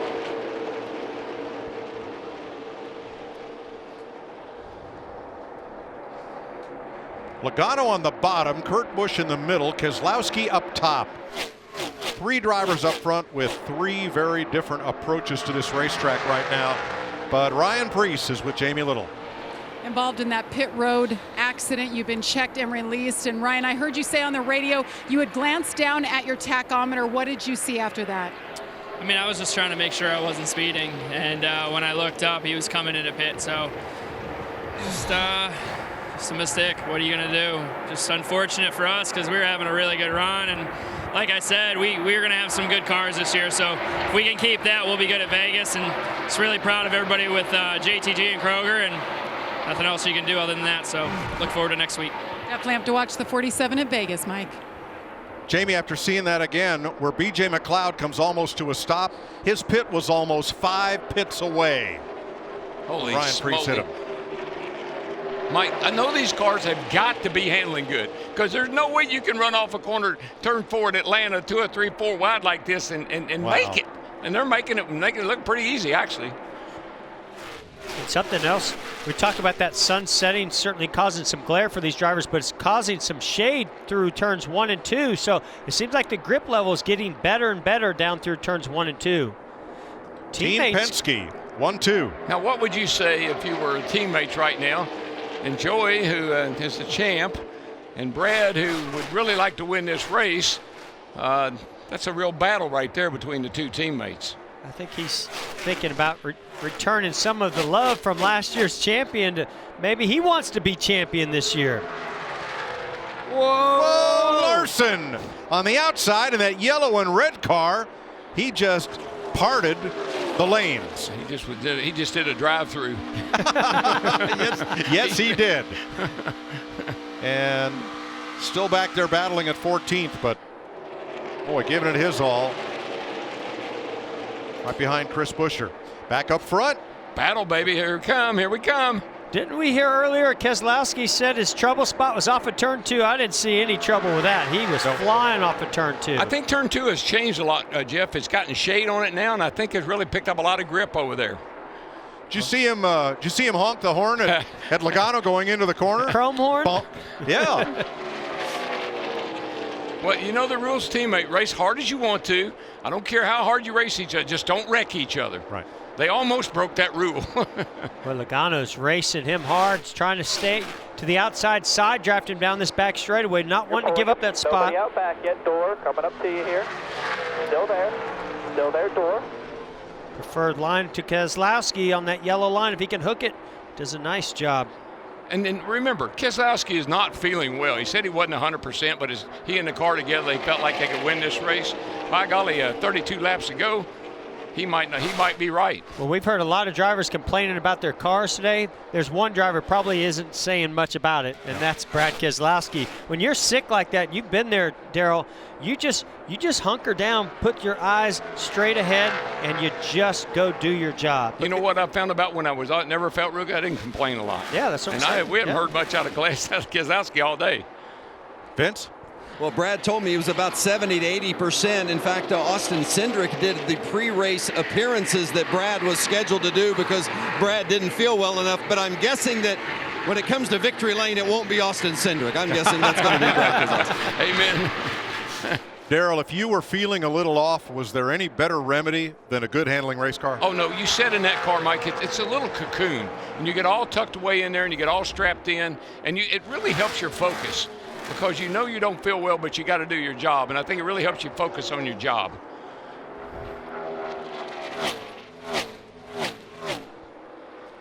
How about Keselowski's teammate, Vince? It might be going from bad to worse for Joey Logano. Not only did he lose that position to Keselowski, but now he believes he's got a loose wheel. And you see on the left-hand side of the screen, the team getting ready for Joey Logano to come in if necessary. But Logano definitely sounds alarmed on the radio. He has not had a good day in the pits. Well, and there's absolutely no reason to speed that pit stop up because it was just him and one other car on pit road. Well, with a mid-corner speed of 170 miles an hour, a loose wheel is nothing to fool with. And I think you're going to feel it even more because of the corner speed.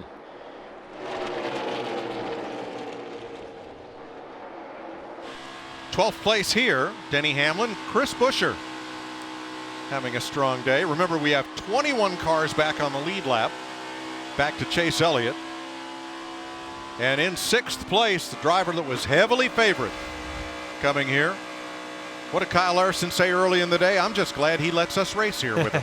Yeah, but Kevin Harvick. His lap times are not there, Mike. 32:58 last time by, leader 32:15. So he's just not got the lap times to keep up with the leaders right now. And by the way, those are pretty darn good lap times at this point in the race with 28 laps to go, running 32:15. That's fast. Let's look at 3rd place, where Kurt Busch on start 650 of his long career. A couple of champions battling here. Truex in 4th. And Daniel Hemrick in the top 5. How about that? Fantastic. 27 laps to go, 21 cars on the lead lap, and we're going to take you side by side.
He's pushing out.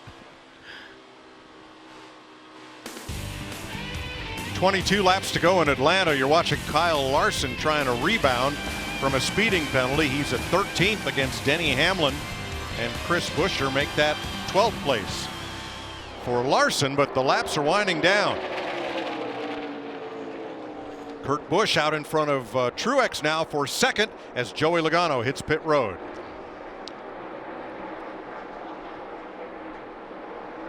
Second place race. Whoa. Man, that was close. That's even closer. Can you side draft on this track, Jeff? Oh, yeah, you can. You got a good side draft off of it. One car there of Kurt Busch. Still outside, middle of the track. Clear over here. Clear. Use it up. Use it up. Oh, yeah, that's it, bud. Clayton Hughes, I love listening to him He's spot. fun to listen He's to. a funny man. And he's a great spotter, too. Great cheerleader. So obviously that loose wheel got worse for Joey Logano. Let's get back to 7th place. Kyle Busch trying to rebound from bringing out the caution flag for a right rear tire at lap 222. And he's against Eric Almirola for 7th. But think about Almirola. I mean, we haven't talked much about him today. He kind of started on the pole, fell back. We haven't heard from him much, but here he is, top 10. Well, he had a speeding penalty at lap 85, Darrell, and never really recovered from it. Struggle back in traffic, seemed like. Now, I don't know, if there's just something about this racetrack or if we're going to see a trend of this. If you have a car that really is slick in qualifying and can put up a really fast speed, what is that car going to race like? And I think that's one of the things I'm seeing. Eric Almirola, Clint Bowyer, both really fast. Even Stenhouse really fast in qualifying. But those guys that qualified further back seem to have a big advantage in the race. Yeah, but what about this? You got your guy that started on the front, first. You got a guy racing him that started last. So they've had two polar opposite races, but here they are racing each other. Well, Larry McReynolds, we get down to the final 20 laps. What do you think? Yeah, I mean, I know we've only had 5 cautions total, 2 of those for stage ends, Mike, but when I look at our last 10 spring Atlanta races, the average lap of the last caution, lap 305, which is 20 laps to go, and we're sitting right there right now with 18 laps to go, and we've had 3 overtimes. Last time was 3 years ago back in 2016, so we'll see what unfolds here. I bet we have a caution. Thanks, Larry. Kevin Harvick's moved up to 4th now, passing Daniel Hemrick. But Harvick is about 7 seconds back. Are you going Truex and Kurt Busch just a tick quicker, a tick being a 10th or less. Now does than Hemrick have an Keselowski. issue here? He's slowing down. Right. Yeah. Looks like he might have gotten into the wall a little bit. Can't tell yet. Whoa. Oh, what a great run. Isn't that awful? For Daniel Hemrick, and he's going to have to come to the pits. Matt? Mike, Daniel Hemrick says he's got a right rear tire going down. He can feel it. He told them that he's coming, and you can see that damage to that right rear area. That's what he said. He felt like the tire was going down. I think somebody may have made contact with his right rear, pushed that fender into the tire. It doesn't look like he made contact with the wall. No, it doesn't, and that tire doesn't look like it's going down either. He can feel it better than I can, but it's certainly not flat. They're going to put 4 on it, and that will cost Hemrick his lead lap position. I just think, Mike, that quarter panel behind that rear tire is so critical that when that got bent, I think it changed the car a little bit, and he maybe, we'll find out, he may have had a flat tire, but it didn't look like it.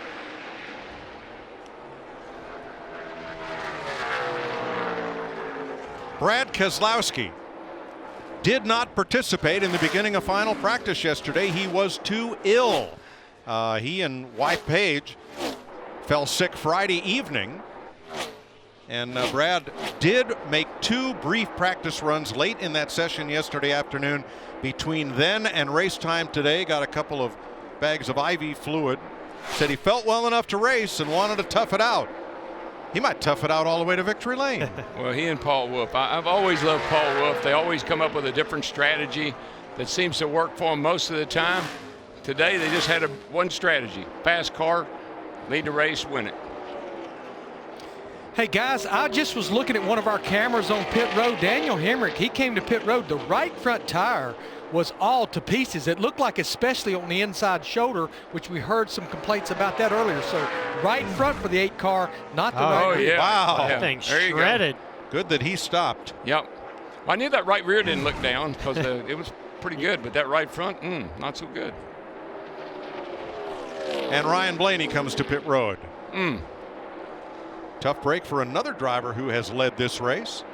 Well, Mike, as the track cools down and the grip picks up, you're going to abuse those tires a little bit more. So, boy, really close of going over the line right there.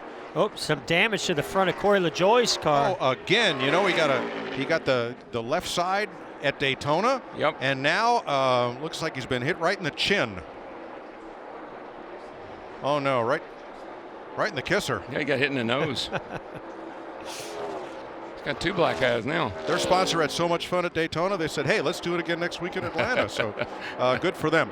Ryan Blaney had a vibration. That's why he came in here with just 12 laps to go. Just something that I'm seeing is a lot of these cars that are having issues, their fastest lap times were at the start of this last run. Look at and that. I just wonder if they're just pushing it, and causing this issue that we're seeing on the right front. Look at the right front. Here's of another the 12 tire. of Blaney shredded also. Another tire problem.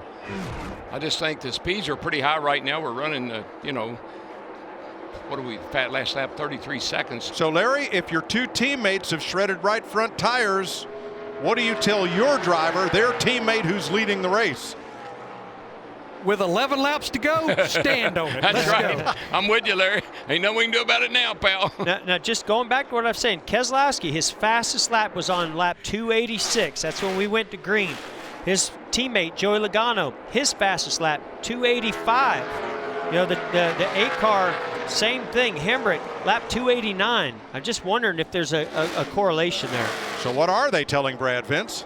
Well, they haven't said anything to Brad about his tire, or has he said anything to his team about the tire situation, and they've not had an issue throughout the course of the day in regards to tire wear. So that's all good news, but certainly you got to believe that Keselowski would be alerted to that if indeed he did start having a problem. And by the way, Mike, you talked about being sick and maybe getting to victory lane anyway. Remember, Brad is tied with former Penske great Mark Donohue for the most wins all time in Penske organization history. What a special win this would be for Brad if he can finish it off today. Absolutely. When he re-signed with the captain, he said that was his goal, to go after Mark Donohue's record. How you like this for 6th place? Almirola and Kyle Busch. I'm just watching Keselowski. I know there's only 8 laps to go, and I think he's backed it down a good bit, but not too far back there is that 19 car, Martin Truex, and he's made a he's cut a big chunk out of that lead that Keselowski had. Last lap, Keselowski 0.2 of a second slower than the 2nd place car, and that would get him to the finish line about 3 or 4 of a second ahead of Martin at that pace, unless Martin can pick it up. And Martin has a couple of cars, one being Ricky Stenhouse Jr., that he's going to have to get past before he even gets in clean air to try to track down Keselowski. 3.5 the difference on this lap. I do think that message has been sent to Keselowski about the tire issues on his teammates, and he's going to be managing in his mirror where the 2nd place runner, Mark Truex Jr. is. Yeah, I don't think Martin can catch you, but it's going to be darn close. Some contact there between Eric Jones and Eric Almirola coming off of turn 2. That is 7th place. Boys, telling you. No, now Keselowski this lap 0.6 of a second slower than Truex. Telling you. He can't back it down that much and keep the lead. He's got to have a problem, guys. Here is the radio of Martin Truex and team. And I'm preaching. I'm trying to get all the help I can. He's shaking his head, yeah, but obviously his driver ain't relaying the same message. Well, far back, he affects the next car. He's not racing anyone. Yeah, that's all about those lap cars. They're trying to get those lap cars out of the way so these guys can go at it and try to go for the win and battle amongst themselves. 5 to go. 4 more tenths. And the lead is 1 second. It's going to be close. I don't know what it is about Atlanta, but we always get these side-by-side drag races off turn 4 to the start-finish line. And I'm telling you, we're setting up for one right now. Yeah, tire management is so important at this racetrack because it's so abrasive. We get these long runs, especially late, start pushing the issue, trying to go faster. You're going to use up those tires a little bit more. Truex 2,800ths quicker the last lap, 2,300ths quicker this lap, and you see Joey Logano, but he is 1 lap down after that pit stop. I think 4 to go. Mike, I got to believe that Keselowski maybe backed it down a little bit, knowing there's some guys that had a little bit of tire trouble, but he better keep an eye on that mirror and mind that gap.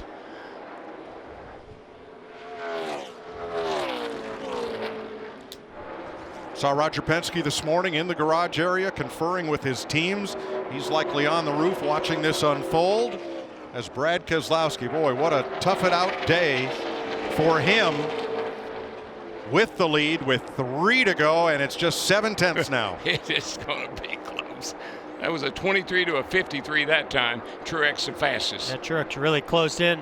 Gained a 10th just through that corner alone. Yeah, now he's going to start getting a little sniff. Now he's going to start getting a little bit of draft, and that could really, really help the 19 car. And Truex is there. He's just 6 car lengths back of Keselowski as they come to 2 to go. Throttle in front there, 3 and 4. 2 to go here at the line. And here he comes. Boogity, boogity, boogity. I just really believe Keselowski's feeling some vibration or something in that right front that's forced him to back off. He goes to the low groove there through 1 and 2. That's going to get a big run off the top for the 19 of Truex. Yeah, he should be side by side getting into 3 here. Pretty close. 19 is there. 2 car lengths.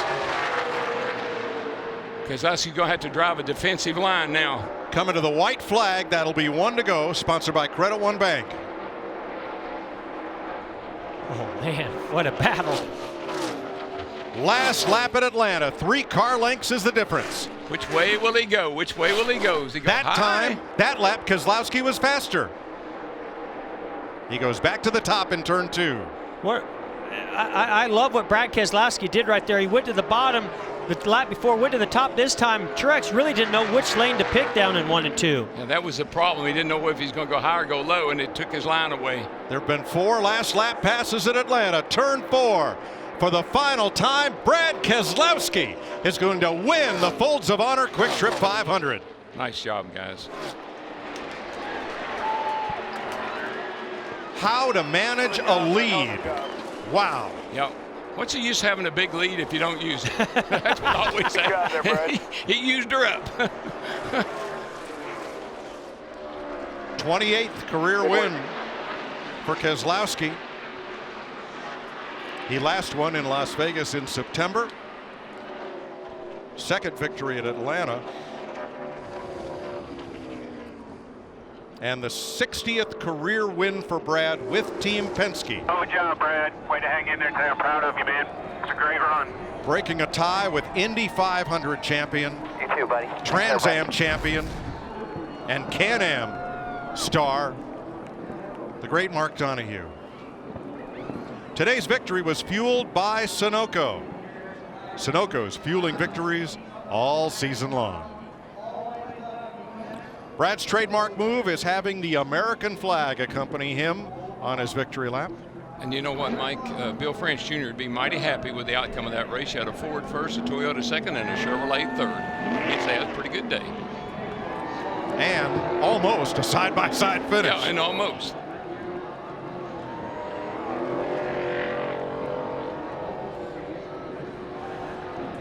Kurt Busch third, Kevin Harvick fourth, Clint Bowyer rounds out the top 5. Then Kyle Busch, Eric Jones, pole sitter Eric Almirola, Chris Buescher, and Daniel Suarez, the top 10. We're going to find out how much rubber's left on those tires of Brad Keselowski. The rears, I'd say plenty. Just don't want to tear up the quarter panels. Pretty fitting. Folds of Honor sponsoring this race today, and Brad Keselowski honoring those troops with that American flag. Yeah, he does that. Great job. Really nice. 3 drivers have now won 5 races for Team Penske at Atlanta.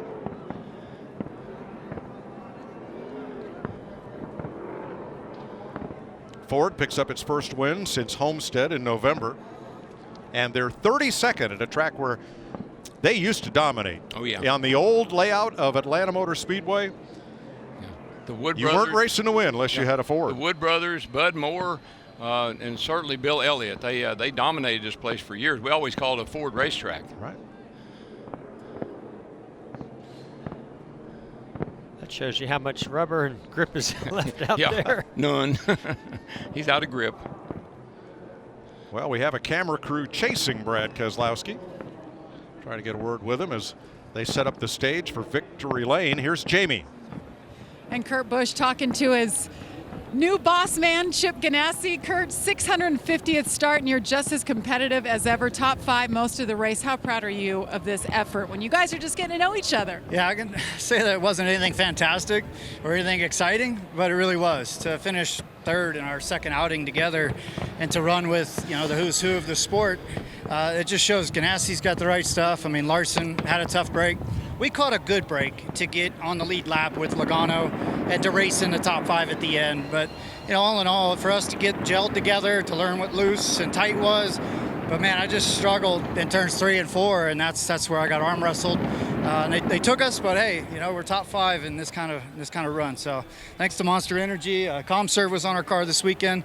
Chip was standing right there. Now thanks to Felix and Rob, our owners. It's a good third-place finish. We'll take it. Kurt Busch going back to his home track next week, Mike. Yeah, Las Vegas. Well done by Kurt Busch. And for this fella, Brad Keselowski, ill for most of the weekend. Had a couple of brief practice runs on Saturday, and that was it. But boy, winning is the best medicine. Richard Petty, the 1969 season opener at Macon, Georgia. Petty had the flu. Winning was the best medicine that day, and this. Matt? And Mike catching up with Martin Truex Jr. Second place finish, but you're very frustrated. Why? It's just lap cars, I mean, it was a shame we got put in that position on that last restart, but that's, the way the caution fell. really proud of the team. Great rebound after last weekend. Bass Pro Shops, Tracker ATVs and Boats, thank all you guys. Everybody at Toyota, everybody back at the shop at JGR, they built a great race car here. And man, I could taste that one. It was, I really wanted that first Atlanta win. Just, you know, the 17 rode there in front of us forever and ever, running the bottom. And I kept telling him I needed the bottom. And these cars are just so bad in dirty air that he was holding me up really bad. You know, once I got around him, I drove, you know, got to the 2 car in 2 laps. I just needed one more. So, unfortunate, we had a great car, and like I said, the guys did a great job. So, just a little upset. We had the best car. We probably should have won that one. Thanks, Martin. Mike? Martin Truex came within 1/4 of a second of winning today. Brad Keselowski will celebrate in victory lane at Atlanta when we come back.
I mean, why would he slow down?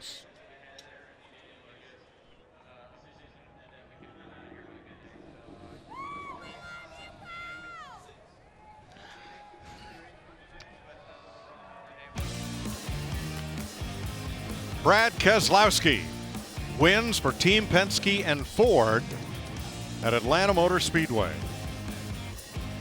He is now Team Penske's all-time winner, breaking a tie with the great, legendary Mark Donohue, one of the greatest drivers of his generation. Vince Welch. Well, he told me before the race he was only 70 or 80%, but you said 70, 80%, and the car was all good enough to win. You backed it up. How'd you do that? Yeah, it was good enough to get the job done. I think first off, I got give a lot of credit. One of my wife was standing in the back. She was sick, just like I was, and she took great care of me along with everybody in the care center. I couldn't be here today without them, so thank you. And Doug Yates, we ran over a piece of debris with, I don't know, probably 50 laps to go and overheated really bad. And I thought there was no way this engine would make it to the end, but Doug Yates and his team, they do a great job. I'm pretty sure it's all used up, Doug, but it's in Victor Lane, so that's okay, right? And then my sponsor, Auto Trader, they let me put for my foundation all the names of some veterans on the car to honor them. Just a lot of really cool things that came together this weekend, and this is one I'm not going to forget for a very long time, Vince. And you're the winningest Penske driver ever with your 60th win. Forgot about that. Congratulations. What's that memean to you, Brad? I think any win means a lot, but that's a big number. Now I get to wear that yellow Mark Donohue helmet. Yoakum's been on me about it. Now I can, Matt. So here we go. We're going to wear it next week. But what a tremendous honor that to this day is. Wow. I don't even know how to put it in words. I'm just so happy for this team. First race with the new rules or whatever they're called now, and to be able to win it, that's really special as well. And I know everybody here is excited about that, and just a great day overall for Team Penske and our Ford Mustang. Brad Keselowski wins at Atlanta.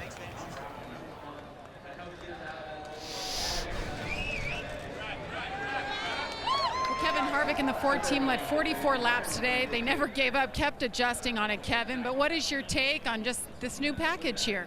Yeah, we just lost the handle on our Busch Beer Ford and got really tight there after the second stage and just took that whole last part of the race to get it back close. So I don't know if it was the track conditions or what happened, but guys did a good job today.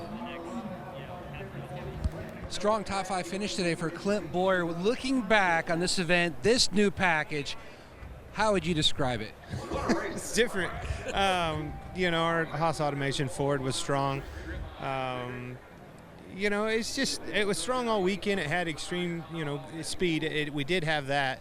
It's kind of like the old Bullet, It was really fast, going straight. Needed to handle a little bit better. We got it a lot better at getting the car to, turning good and kind of turning good throughout the run. But then we got too loose and chunked that right rear. And, man, that thing was a handful. But just appreciate everybody's support, Rush Truck Centers and Mobil One and One Cure, everybody on board. It's going to be an interesting year, that's for sure. Thanks, Clint. What a day once again for Kyle Busch. Made it exciting, started in the back, fought his way to the front, and then you had the issue and you still came back to finish 6th. But what exactly did happen when you had that cut tire? I got in the fence just a little bit in the center of 1 and 2, just touched it and then kind of smelled some smoke and never saw any and thought we'd be okay. But overall, it just must have rubbed it and cut it down. And fortunately, we got a caution there, caught us a break and was able to get tires on the thing and pull it back out and go back after him. But man, what a hell of a weekend for all of our guys on this creamy Snickers Camry. It just was evil tight all day long. We just couldn't get the tight out of it, and we were battling and running the wall all day long, and that's where I needed to be in order to make up any time. And doing that, you run close to the fence and you run into opportunities to get yourself in trouble. But overall, salvaged a decent day, I guess, and we can move on out of here with some positives. 500th start for Kyle Busch, and it was a good one. Yes, it was. It was a great one for Brad Keselowski. Celebrating in Victory Lane with Roger Penske, Paul Wolfe, and his team.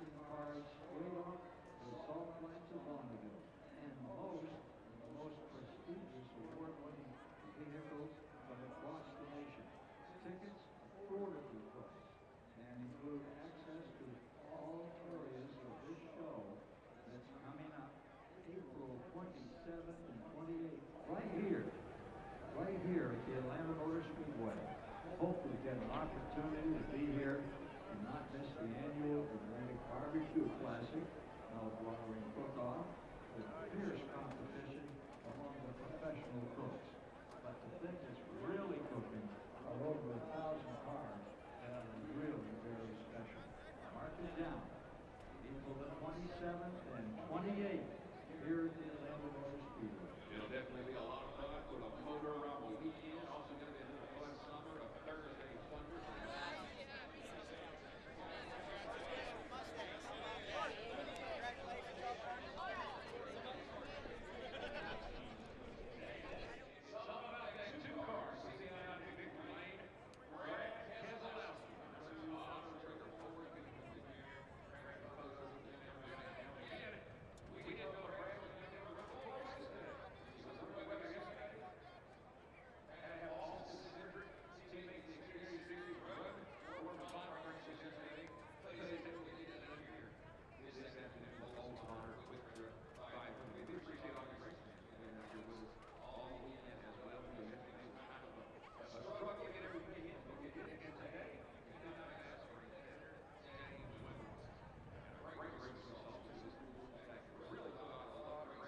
When the track entrance is named Terra Boulevard, to win at Atlanta, it helps if your daughter's name is Scarlett.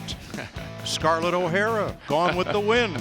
That's Brad Keselowski putting the win sticker on his car. He's in the playoffs. Let's join Shannon Spake in the studio.